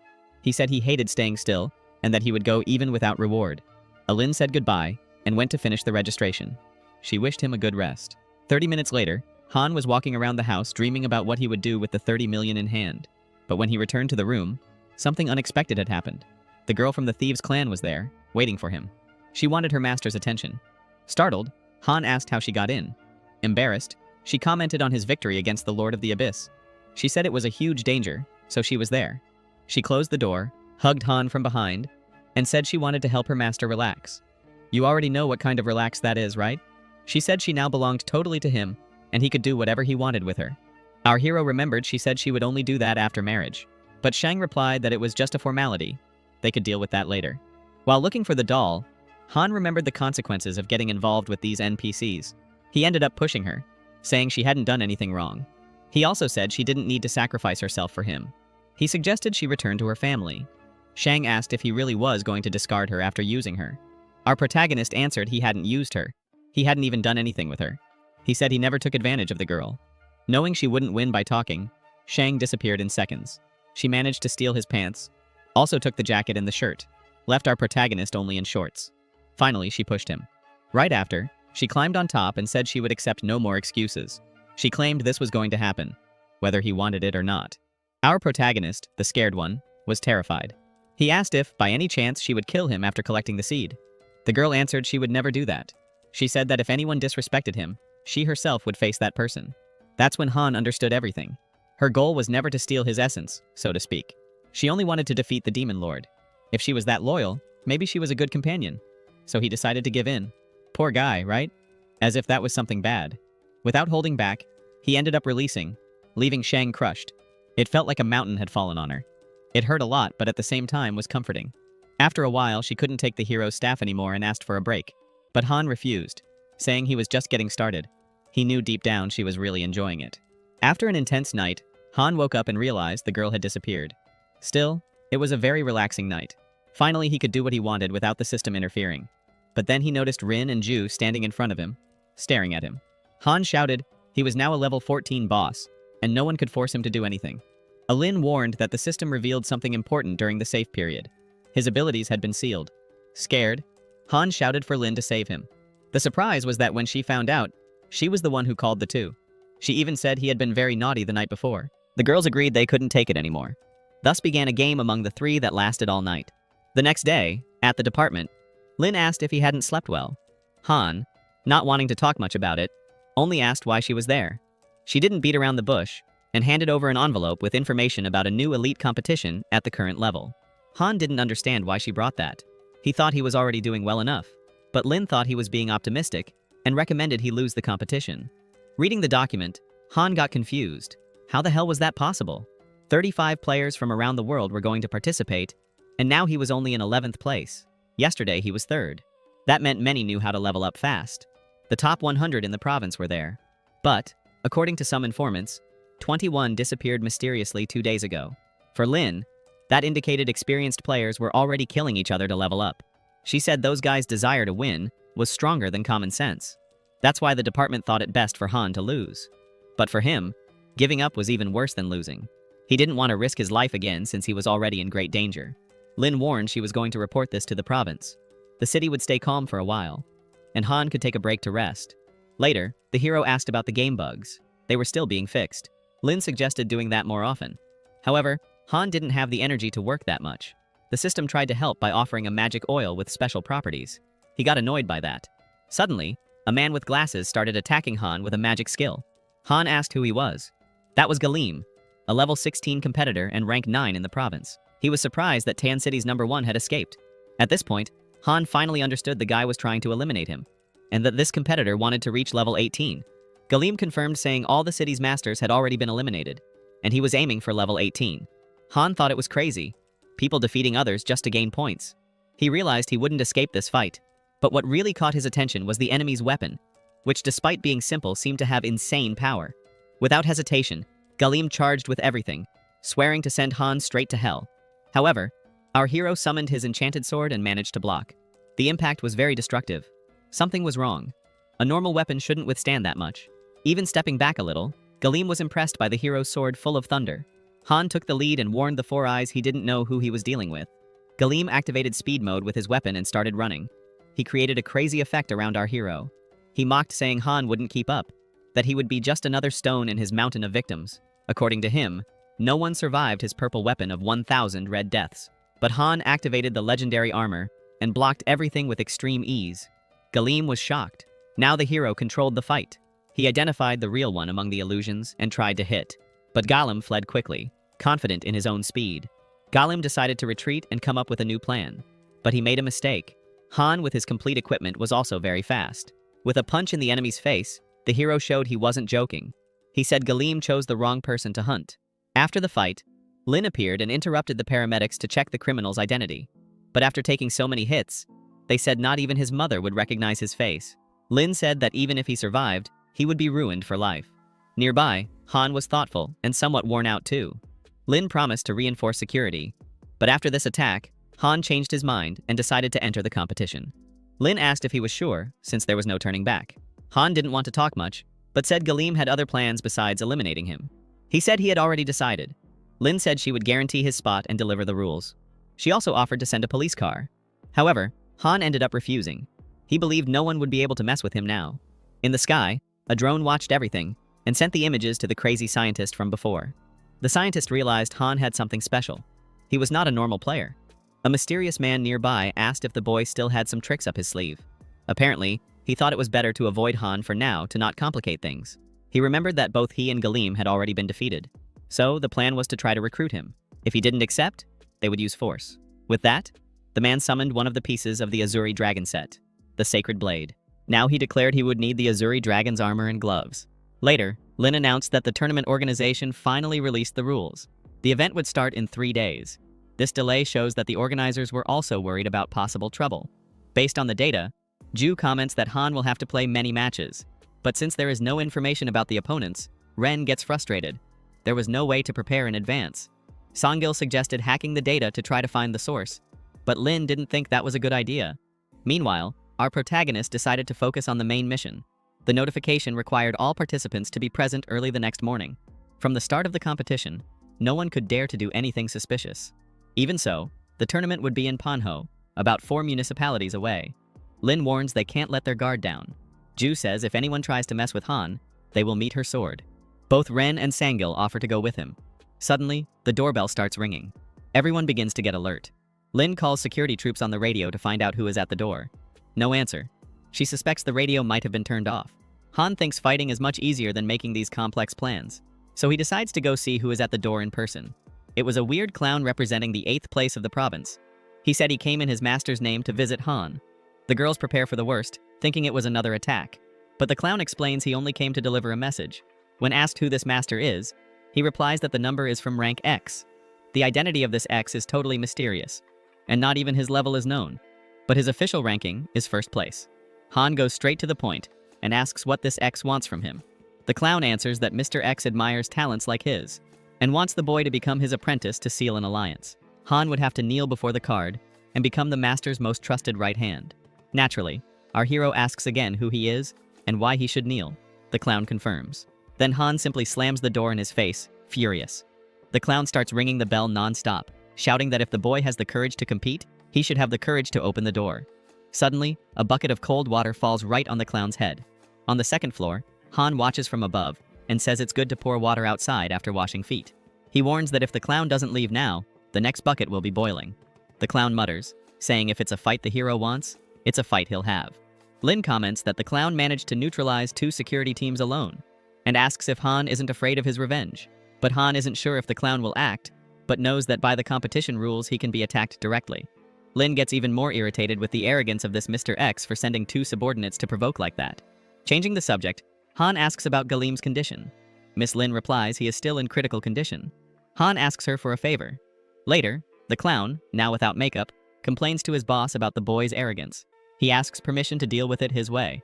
The master says acting now would be foolish, since the organizing committee is watching everything. Still, the clown insists, promising not to leave any trace. The master just reminds that the competition starts in 2 days and orders him back to the lab.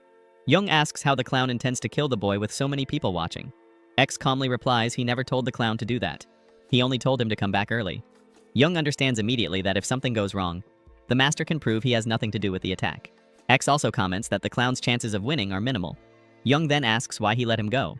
The master explains he doesn't want Han to become his friend, so making him lose the competition seems like a good way out. Later, Lin says goodbye to the group, saying she will stay behind. She also says B will visit Han soon. The hero says he will handle it alone. The agency provided 3 cars and 5 guards for his basic security. But since this Mr. X can interfere, the girls from the other world will also follow this. This makes Lin even more worried. Without wasting time, Han gets in the car, and everyone heads to the competition. Inside the car, someone watches everything. A man tells his young master the target is moving. The young master orders them to follow discreetly. During the trip, Han finds it strange the car is leaving the route. He comments the whole route is on the highway. However, the untrustworthy driver says he knows a shortcut. Suspicious, Han asks if by any chance the driver thinks he can't see on the GPS that they are heading the wrong way. The officer starts to change his expression. With the trigger in hand, he says, "This is revenge for the bucket of water the day before." And he ends up pressing a button, making the car explode and catch fire. Even so, Han manages to escape. Obviously, right? The guy is our protagonist. But with the car destroyed, getting to the event would be kind of difficult. And worse yet, the clown shows up ready to take revenge. He activates his skill Hunter's Gaze, which freezes the enemy's equipment. A message appears to Han saying, "Status frozen. No access to equipment." Because of that, he begins to panic. He won't be able to use his armor or the gauntlet. The clown starts causing a lot of damage to Han. The hero is thrown, and the girls run to try to protect him. The clown shouts that this is payment for the cold bucket of water. And he still promises to take revenge on Han in a very slow way. The girls run to try to help our protagonist, and Han confesses that he can't summon his armor or his equipment. Desperate, he asks the system how the clown manages to freeze his equipment. Wong explains that each title has a special ability. She didn't expect anyone without experience in Mazamboras to have a power like that. Han then asks what the advantage of the Dragon Slayer title is. Unfortunately, the ability only doubled damage against dragons. The clown lays his cards on the table and says he doesn't have time for small talk. Han warns Ju to get out of the way. She dodges the attacks with extreme ease. Next to her, the other 2 girls also get up. They decide to protect Han with everything they have. For the first time, our protagonist feels the security of being protected by beautiful girls. The clown sees this scene and starts mocking, saying he'll take good care of these girls after eliminating Han. The provocation makes Ju extremely furious. She rushes at this little villain. Before the blow hits, the clown activates his freezing skill again. However, he ends up failing. These abilities don't work against NPCs. Before the clown realizes what he's facing, he needs to dodge very quickly. He survives but loses a piece of hair from Ju's attack. Then, a huge fireball falls from the sky and explodes on the ground. This time, the clown is hit directly. It was Ren who launched this powerful attack. She says it's the price for so much arrogance from this clown. The guy, irritated, starts calling Ren a VIW woman, and announces that now he'll use his secret weapon, the Clown King's bomb. They say a single touch of this bomb is enough to defeat everyone, leaving no trace. But when he goes to check, the trigger is no longer on his belt. Chenille didn't stay still all this time. She had taken the bomb and the trigger. The clown, furious, shouts that she should fight fair. Suddenly, Chenille returns the item to him, saying she doesn't need a useless bomb like that. The guy gets confused, thinking she's a good person, and even returned the weapon. But she warns that a real thief never leaves empty-handed. She took a little piece of the bomb, precisely the pin, and that bomb causes a big explosion in the clown's hand. The explosion surprises Han, who didn't expect it to be so easy. In front of him are the 3 combat-experienced warriors. Without wasting time, Ju suggests they keep moving. Han remembers that without a car, they won't arrive in time since the place is far. At that moment, Crow Judan appears. He stops the car and gets out, asking where the enemy was. Fortunately, the problem had already been solved. Even so, Han asks why he was there. Crow reminds that Han saved his life, and he had a debt to pay. Our protagonist says he has no more enemies but still needs his help for something else. So, the 4 get into the car and end up a bit cramped. Luckily for our hero, Han asks Crow if he's sure they will arrive on time. The guy says yes, full of confidence. He even had a runny nose because of these wives. The trip continues, and Han asks to go slower because his legs were hurting, trembling a lot. Meanwhile, the clown had survived the explosion. He promises to tell everything to the boss. He comments that Han's identity is not simple. In the province, at the elite event location, everyone gets out of the car. Crow finds it strange the place is in the mountains and not in the city. Han explains it's not stupidity. Gathering unstable people in the city would cause too much chaos. Without further delay, they head to the event. Upon arrival, our protagonist says his name and who he is representing. An employee shows where he should sign. Before anything, Han asks if his companions will wait outside. The employee shrugs, not caring about the hero's question. So, they all end up entering together. Han comments that the event seems pretty amateur. Crow, nearby, agrees. They reach a central area of the event and see a lot of people gathered. Everyone there seems like the type who doesn't fall easily. Suddenly, someone gets on stage. Everyone wonders what will happen. At the top, Director Shen welcomes the young talents. He says he's happy to see 89 participants. He says they will form a powerful team for the national competition. But a guy in the back ends up saying listening to this stuff is nonsense. The comment irritates the director. Still, the boy repeats the joke mercilessly. One of Shen's colleagues ends up shooting him. The guy is eliminated on the spot. Shen resumes speaking and warns it's better to keep quiet or they'll become statistics or t-shirt prints. Han realizes right away those guys who were monitoring were actually ability users. Shen continues and explains the tournament will have 2 phases. The first will be survival. The second, everyone against everyone. Specific rules will be explained before each stage. For now, everyone can go to their rooms. Han finds such a vague announcement strange. Others also think it's nonsense to have arrived so early. A guard asks if Shen talked about restrictions before leaving. Shen answers that he doesn't care about what they will do for now. He will only control things when there are about 50 participants. He says the ability is judged by aura, not by simple level. So, only after testing them will they choose who is most useful. Later, Han arrives in his room. The girls get excited about the comfort of the place. Han asks if all the rooms are like this. Kao thinks it was made especially for him. She starts taking off her sock and calls Han over. She drops some flirts, saying he must be tired from the trip. Ayin joins the conversation and tells him to relax and meanwhile prepare for what will happen inside the room. Kalta is about to crouch to watch everything, but of course no one agrees with that ridiculous idea of the kid. Afraid, Kao ends up apologizing and soon after returns to the car, wishing everyone good night. Walking down the hallway, he can't help but complain about the jealousy he was feeling toward our hero. A blonde guy hears and finds it funny to see that some think this night will be calm. That's because he and the other players were already preparing for the hunt starting now. In one of the event rooms, while a boy was sleeping, a shadow appears in front of his bed. When the boy wakes up, he is pulled, and the whole room ends up exploding. In the hero's room, Hanan was doing whatever a man would do, right? Meanwhile, Ju was praying with her hands raised. The other 2 were teasing Ju, saying they had already rested and were ready for action. At that moment, Han notices something strange happening and hears screams outside. Soon after, someone shouts telling everyone to evacuate, warning that a competitor set the building on fire and was defeating everyone. Ju gets angry because she was almost done with her prayer. The other girls dress quickly to leave the building. However, Han only asks for silence, leaving everyone confused. While they still try to understand, the guy outside keeps telling them to get out quickly. Losing patience, he starts shooting wildly through the door. He manages to destroy everything, getting excited thinking he will earn many points. However, he realizes he won nothing, meaning there were still people alive. Meanwhile, Han was clinging to the ceiling, hanging like a spider. The bald guy starts shooting, promising a quick death. It's funny how all bald guys are villains in this story. Apparently, the author doesn't like bald people. At that moment, he sees Han right above him, but it is too late.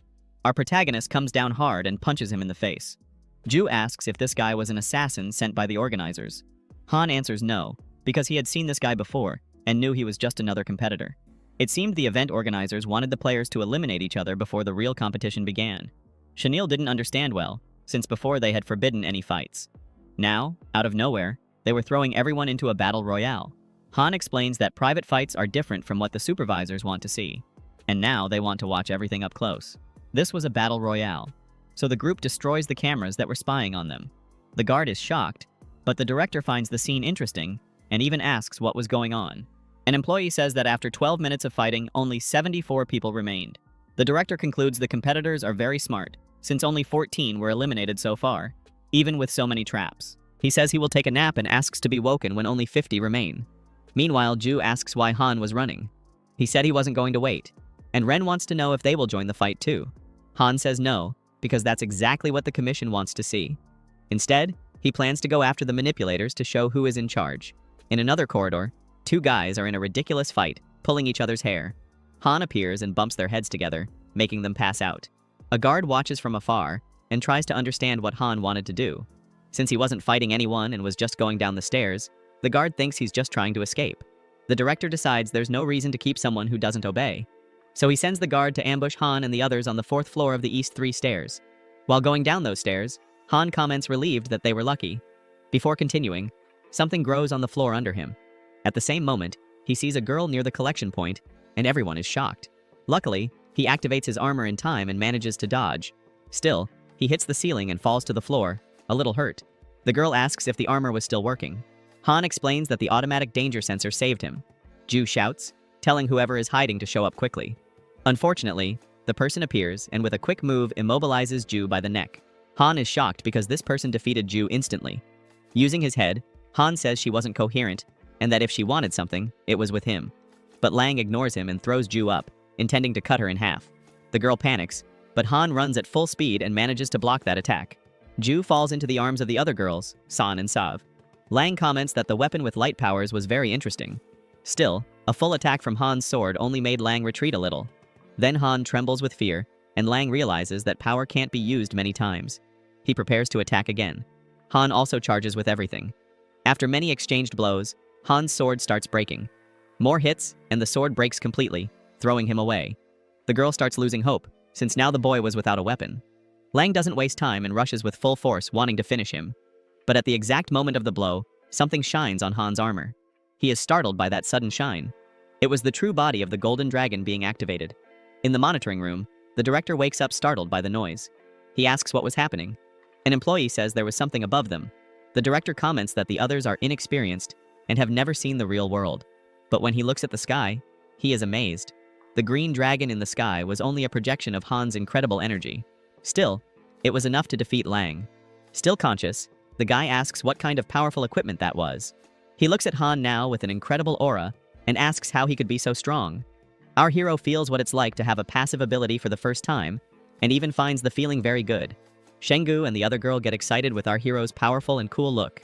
The energy he emits reaches Lord X's floor. He thinks this power comes from the armor. This only makes him want even more to steal those equipments back.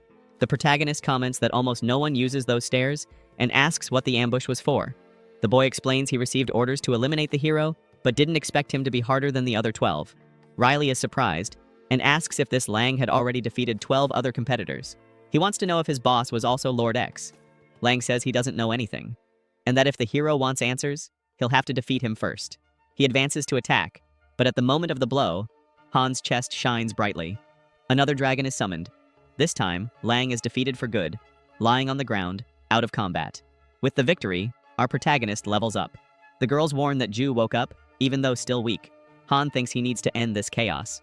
But leaving the building would be dangerous, because the organization would send assassins after him. After thinking a bit, he has a crazy idea, and he asks the girls to go to the hole in the wall. The girl asks what he wants to do. With confidence, Han says he will end this farce. In the command room, an employee serves tea to Director Chan. He asks if Lang was really defeated. One of the employees confirms, saying the access door was now sealed, and that the boy was still in the building.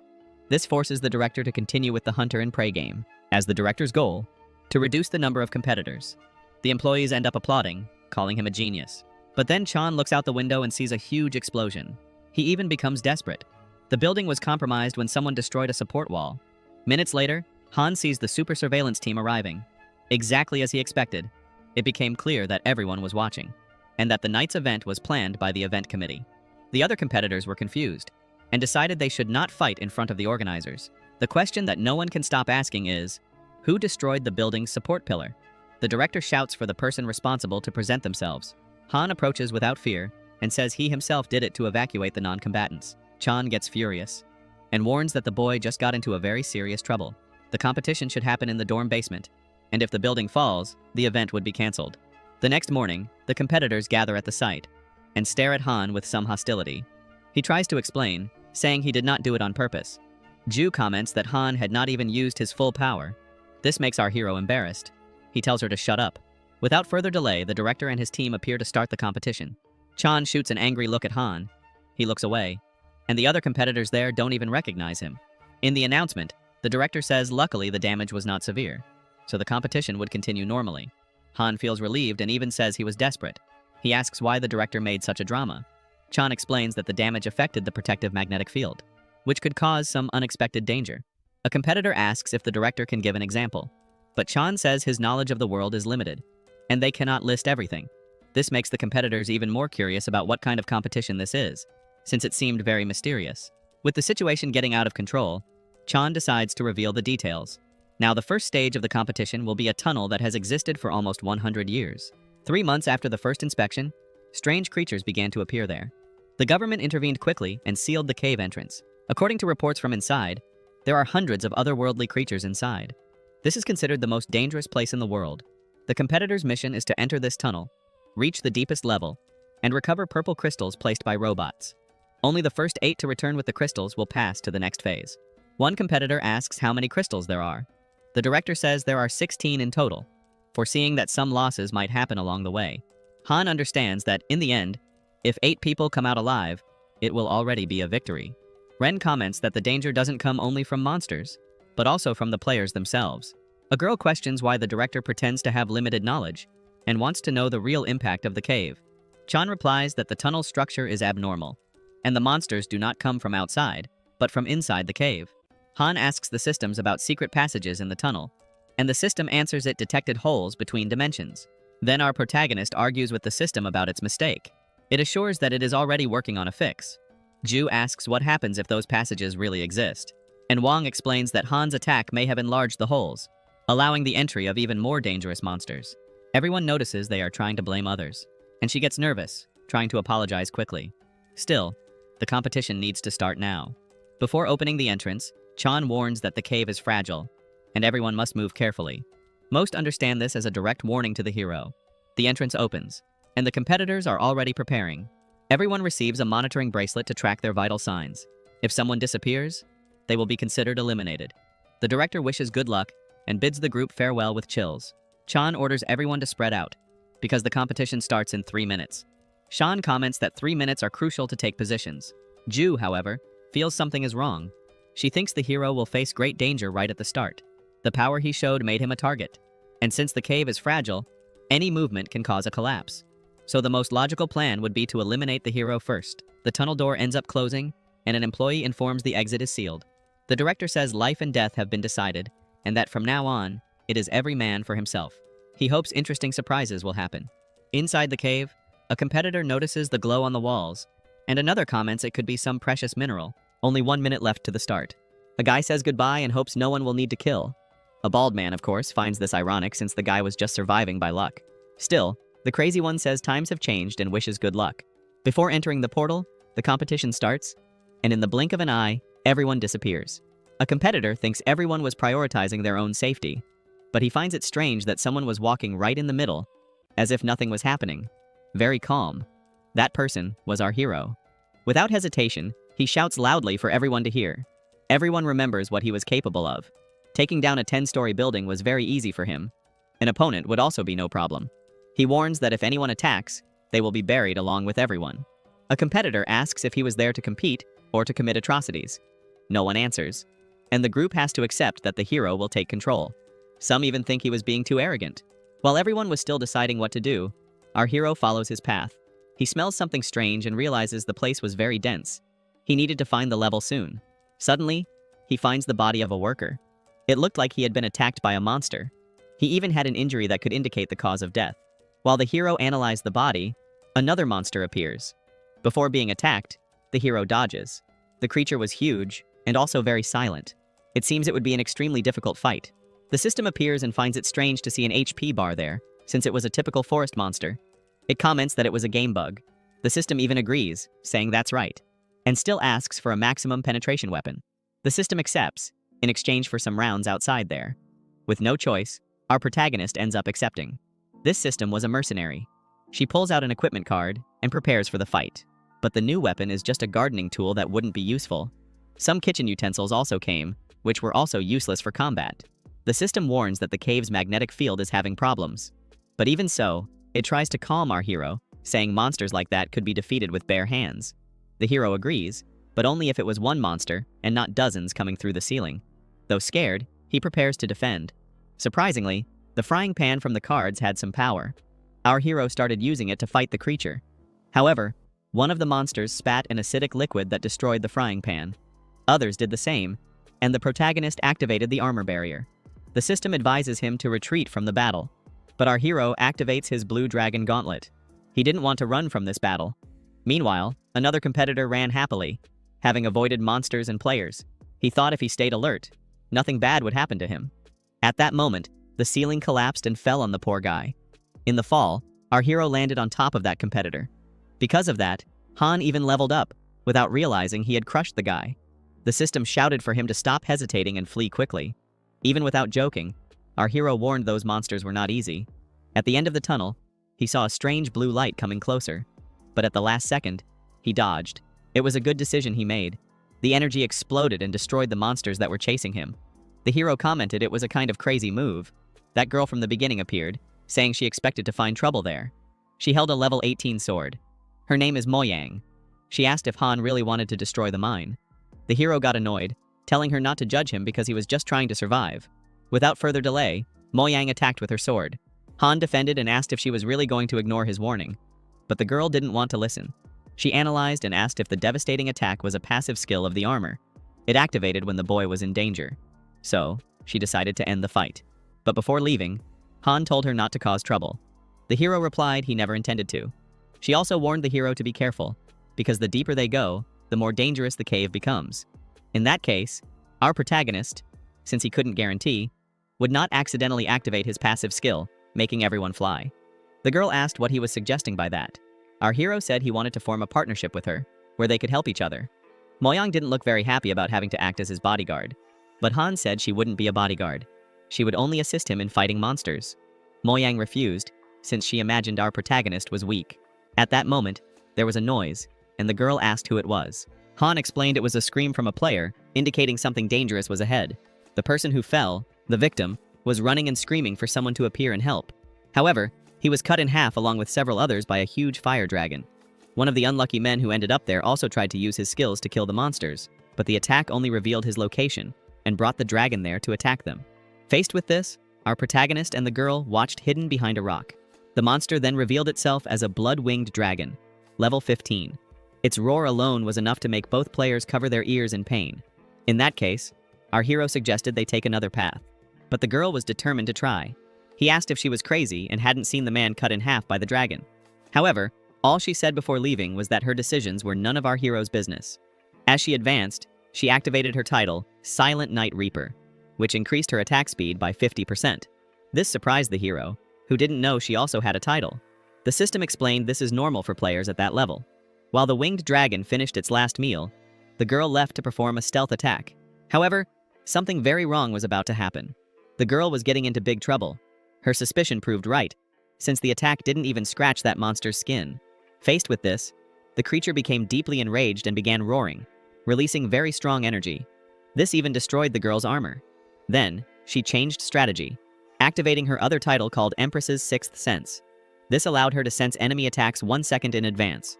With this 1 second advantage, she believed she could now dodge attacks and counterattack. However, the dragon's speed ruined any plan, almost hitting Moyang. Regardless, the system was impressed that the girl could keep up with the wind dragon's speed, but the hero knew this was not enough to defeat it. Back to the girl's perspective, she realized she had underestimated a problem. Even knowing where to dodge, the speed difference made it almost impossible. While the monster prepared another attack, Moyang believed she had no chance to win. The dragon approached flying, and the girl closed her eyes, ready to die peacefully. However, before the attack hit her, our hero appeared and blocked the blow with his gauntlet. Moyang, in turn, was extremely surprised, because in front of her was a man holding the dragon's head with one hand. Then, She remembered what he said about dealing with harder enemies. While she dealt with easier enemies, Moyang hadn't taken him seriously, thinking he was weak. So, she was somewhat surprised. However, this was not entirely true. Our protagonist hit the monster easily, showing he was very powerful. That's because, for a dragon, his level was 34. This happened because our protagonist had the Dragon Slayer title. It was like his strength was doubled, meaning he was level 34. With all this performance, the girl became curious about that guy's potential. Back to the fight, the dragon began to show strange lines on its body. The system reminded that this was a sign the monster was preparing a full attack. The biggest problem now was that our hero didn't have a good weapon in hand. This made dealing with this attack very difficult. Without further delay, the dragon unleashed a powerful attack that came at high speed, throwing both far away. The wind breath was incredibly strong. The hero had to hold on to a rock with his gauntlet to avoid being thrown away. However, the danger was not over yet. The dragon took advantage of the moment to attack again. Fortunately, our hero managed to dodge, but now he begins to realize how intelligent the enemy is. He avoids direct confrontation, using his advantages. The monster uses its speed to try to confuse the boy. The system then asks if the hero will use the same move he used against the mutant woman, but he answers no. That is because it is likely the armor would not withstand an attack from such a formidable opponent. And if the passive activates, everyone will be in trouble. Meanwhile, while trying to hold on, Moyang asks what this guy is planning. But the hero knows there is only one way to solve this. So he jumps and starts attacking the wall. Moyang is confused, trying to understand why he was blindly attacking. But our protagonist keeps attacking without stopping. At this point, the dragon locates the hero. The system warns that this strategy makes no sense. However, our hero ignores it. The dragon approaches to attack, hitting the hero successfully and throwing him to the ground. Quickly, Moyang asks how the boy is. He comments, impressed by the dragon's speed. Even so, now more vulnerable, our protagonist begins to focus. Naturally, the winged dragon seemed like it would finish Han, but this time, he could not return the attack. So he takes advantage of the opening and lands a precise hit on the dragon's face. Without giving time, he delivers several more consecutive blows to the monster's body. After a quick pause, Moyang gets up, still dazed. Suddenly, something explodes in front, revealing that the wind dragon was completely defeated. Han leaves the scene saying he was exhausted. The girl takes forever to understand how the boy managed to predict the dragon's flight. He explains he did not discover where to attack, but manipulated the dragon to follow path F. With this, his attacks created a safe zone where the monster could only attack from one side. He even let himself be hit on purpose to seem vulnerable and provoke another attack. Han then asks again if they could form a team.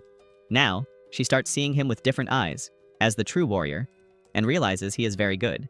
After thinking a bit, she ends up accepting the proposal. She confirms he is very powerful and shakes his hand. Han comments that it seems the only way now is to go even deeper. Moyang worries about the monsters that could appear on the lower levels. Our protagonist says it does not matter, because if something goes wrong, they can destroy everything and escape. Then he smiles and says he will fight for their lives. The two jump together to the next floor. The dragon's body remains behind, thrown on the upper floor's ground. Later, a blonde man appears and finds the creature's remains. One of his partners comments that they arrived too late and someone had already defeated the Guardian. The other group member finds the situation strange. Liu says he is impressed by the adventurer's courage. The hooded man remembers Lemong has the ability to see the past. He even suggests Lemong use that to discover who defeated the dragon. Lemong refuses, saying he will not reveal his abilities just to please others. Liu assesses the situation and says it is impossible to complete the mission alone. He proposes an alliance, thinking it would benefit both sides. With everyone pressuring Lemong, he ends up giving in and accepts the help. The hooded man gets irritated, saying that does not help everyone. Even so, Lemong reveals it was Han who defeated the dragon with a trap and a well-planned strategy. The hooded guy is shocked, thinking Han was getting too much attention. The blonde understands Han could be a threat in the future since he is very strong. He says they need to eliminate him before he gets even stronger.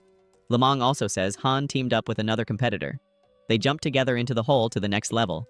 Liu sees this as the perfect chance to form a group and take down Han, so he extends his hand, revealing his assassin skills. Lemong, although reluctant, also extends his hand and joins the group. Meanwhile, on the lower level, Han complains of hunger. Moyang asks if he is just tired. Han says he is not tired, but hungry. A strange sound echoes through the cave. Moyang sees two small demons coming. Han finds it suspicious and says they better hide before acting. The creatures start to patrol, as if searching for something. The two hide behind a cracked rock and watch. Moyang asks why they are there. Han asks if she did not notice anything strange. For her, they look like normal level 3 goblins. However, Our hero asks if she has ever seen goblins doing espionage patrol. She finally understands these monsters might be in a well-organized group. Suddenly, the ground starts shaking. Moyoung asks if they should investigate.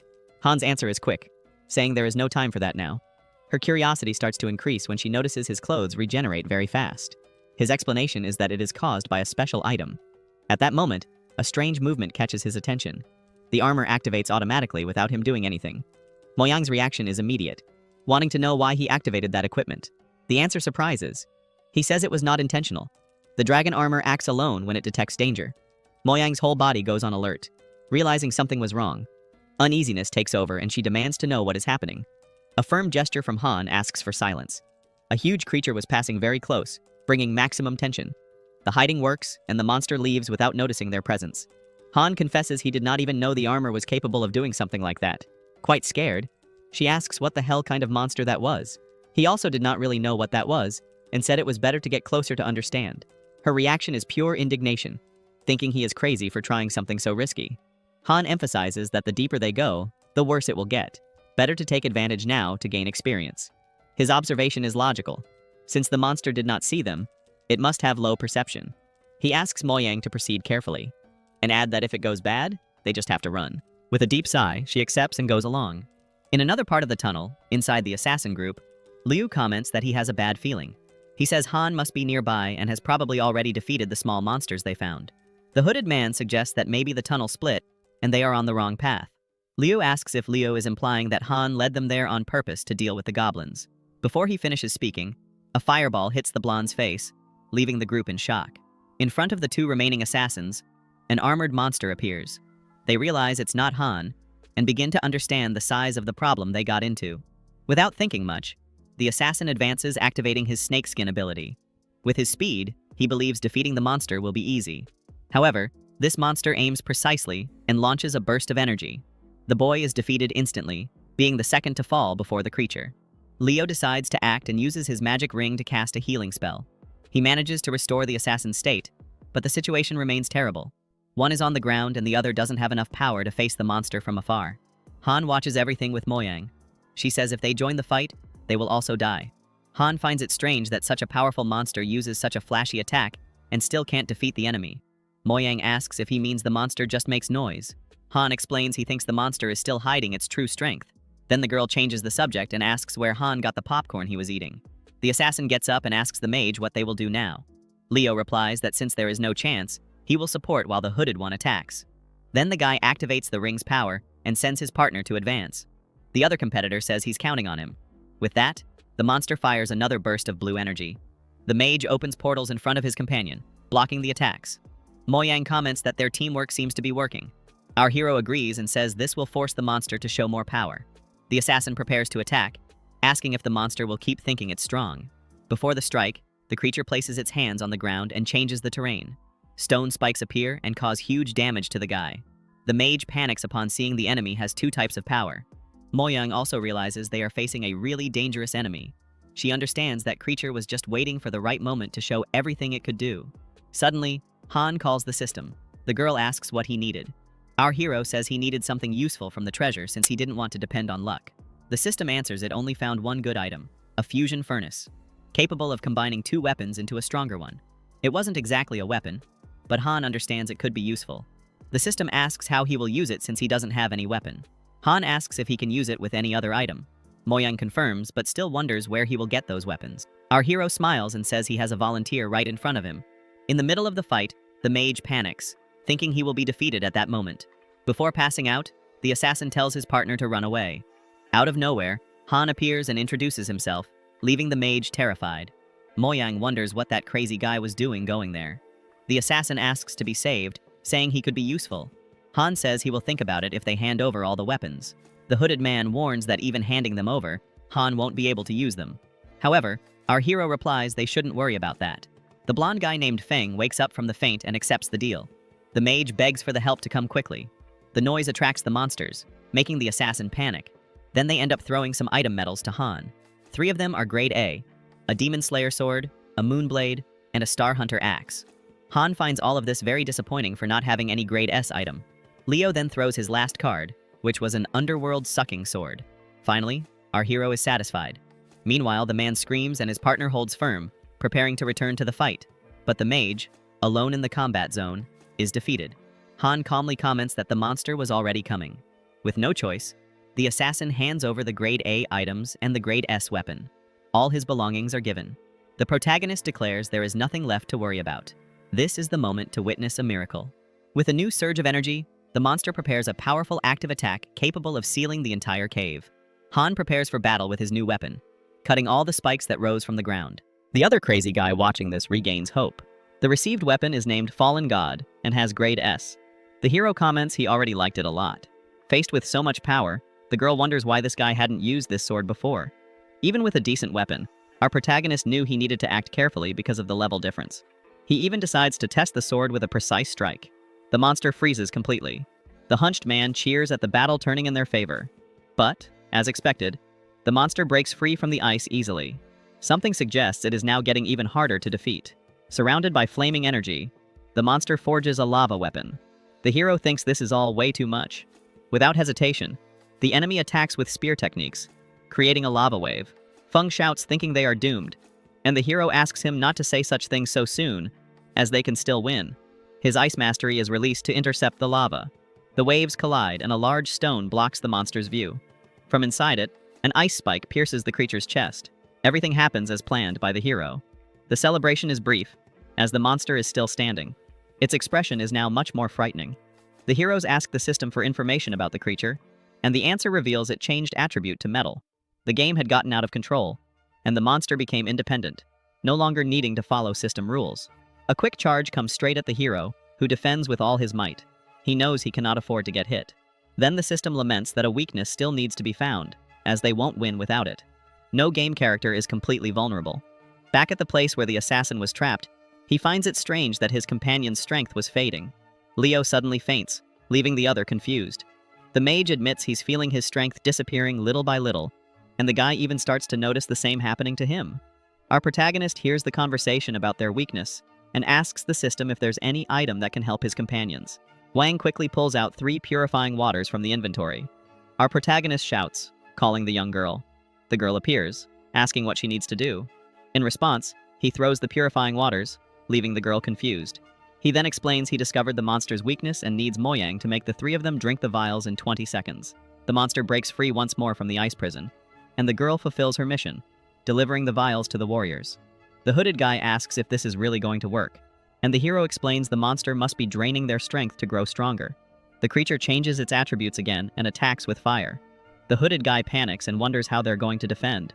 Then Han assures them that as long as he's there, no one will be seriously harmed. With each step, he grows increasingly tired. Moyang wonders why the potion hasn't taken effect yet, and the hero starts to suspect she refused to give it to someone. The girl admits she didn't give the potion to Leo, since he had already been defeated. She asks how she can reach him now. The hero simply tells her to hold on tight. Very confused, the girl wants to know what he's planning. Seeing a huge fireball approaching, she screams for him not to do it. With a shield armor, the hero blocks the fire. But to counterattack, he has to release Moyang. That allows the girl to reposition herself. For the first time, the monster speaks, complaining about the wounds on its noble body. The creature grabs the hero's ice sword and throws it hard against the wall. Then it charges in to finish the job, delivering continuous blows. Faced with this, the hero understands that if a blow lands, he'll be defeated, and he begs for his armor to hold up. Then the monster comments on the paladin armor, saying it underestimated him, and even believes the next attack will be impossible to block. The hero starts laughing, leaving the monster confused, and declares that it should have killed him earlier. Now, there's no chance. While they were fighting, Moyang reached the other side and completed the mission. The monster realizes all the sacrifices were destroyed. Before it can do anything, the hero charges a powerful ice attack and declares himself the creature's master. The monster suffers upon being hit, since without the sacrifices, it could no longer use its powers. Before being eliminated, it begs for help from the Demon King, but nothing changes its fate. With the battle over, Moyang's relief is clear, as she was very tense. It was an extremely difficult fight, and even so, the protagonist can't stop thinking about the monster's last words. It spoke of the possible existence of a demon god in that mine. The victory is recognized by the system, which congratulates our hero for defeating the level 20 boss, the Emperor of the Dark Fortress.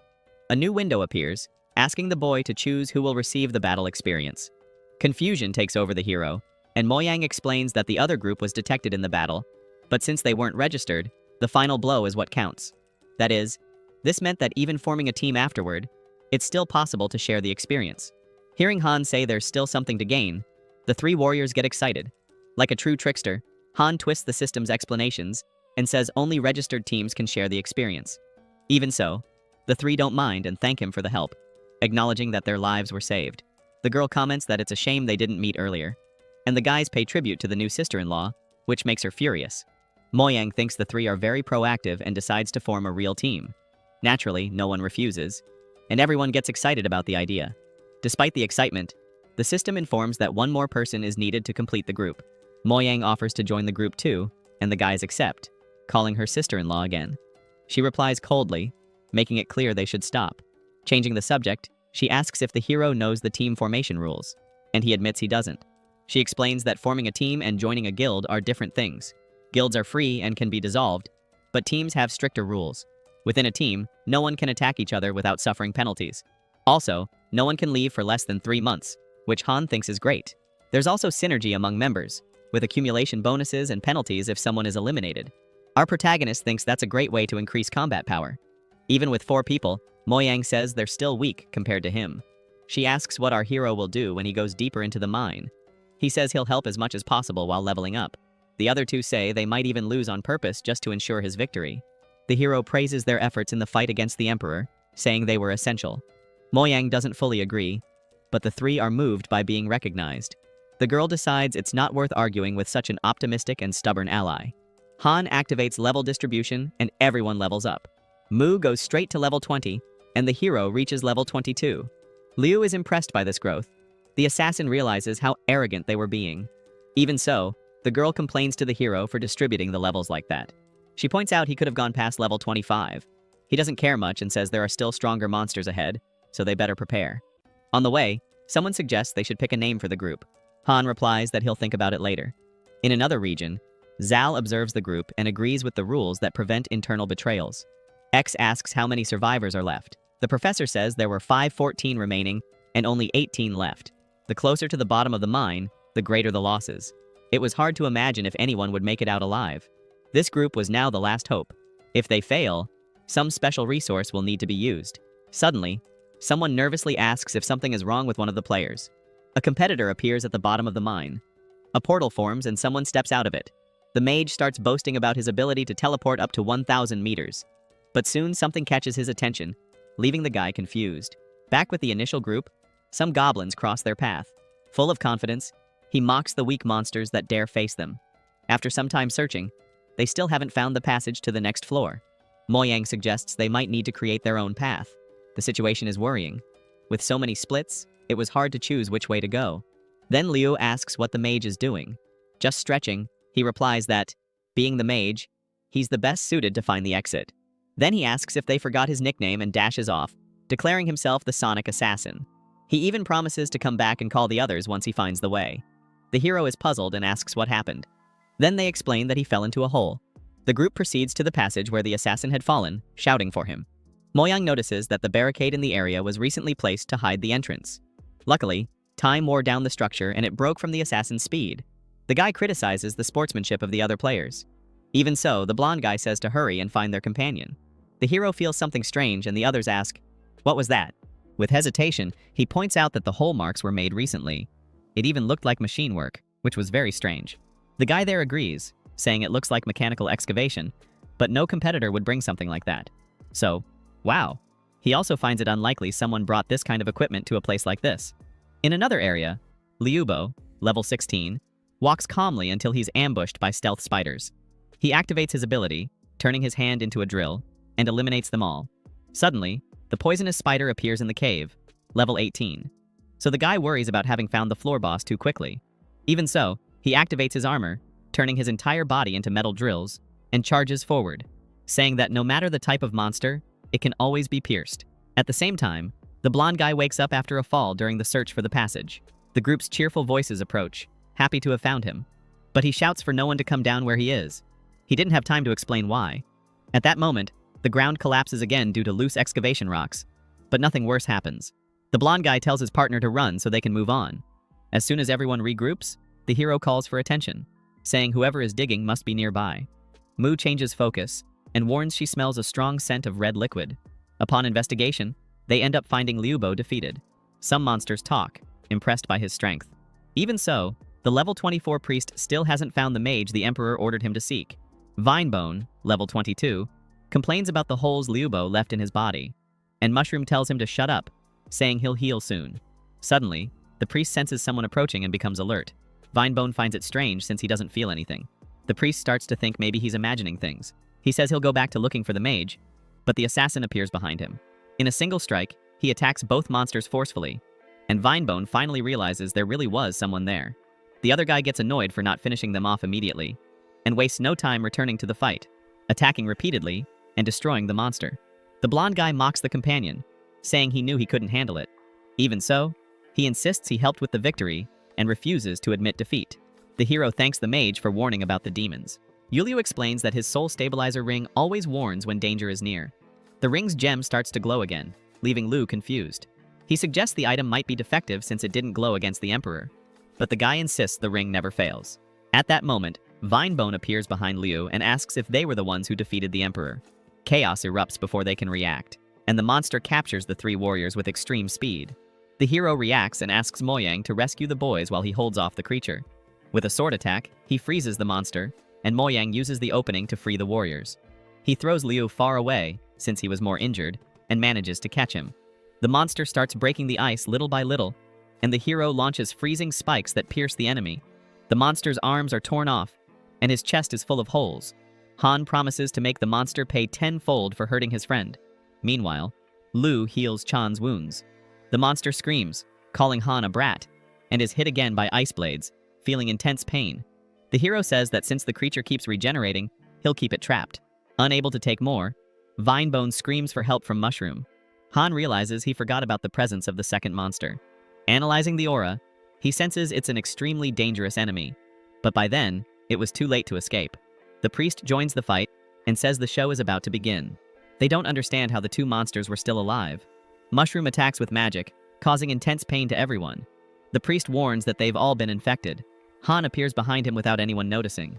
Mushroom praises the hero's quick decision to face them even without knowing the consequences. Han doesn't hesitate. He prepares an ice attack, causing a massive explosion. He quickly realizes it didn't work. With the serious explosion, the monster calls the boy birds. Mushroom observes that not even his armor barrier will protect him for long. After gathering dark energy, he launches it at Han, who manages to block with his shield. But some fragments still pass through the barrier. Han is hit and forced to retreat. Mushroom praises his reflexes but says it was useless. The spores have already started multiplying inside the boy's body. The system warns that it's best for him to retreat now, immediately. His armor wasn't suited to face a long-range poisonous enemy. However, it was already too late. The spores trapped him, and his hands began turning to stone within seconds. Our hero's body was petrified. That was parts 1 and 2 of the story. If you want to see part 3, leave a comment. I'm also leaving 2 videos I'm sure you'll enjoy. That's it for now. See you next time.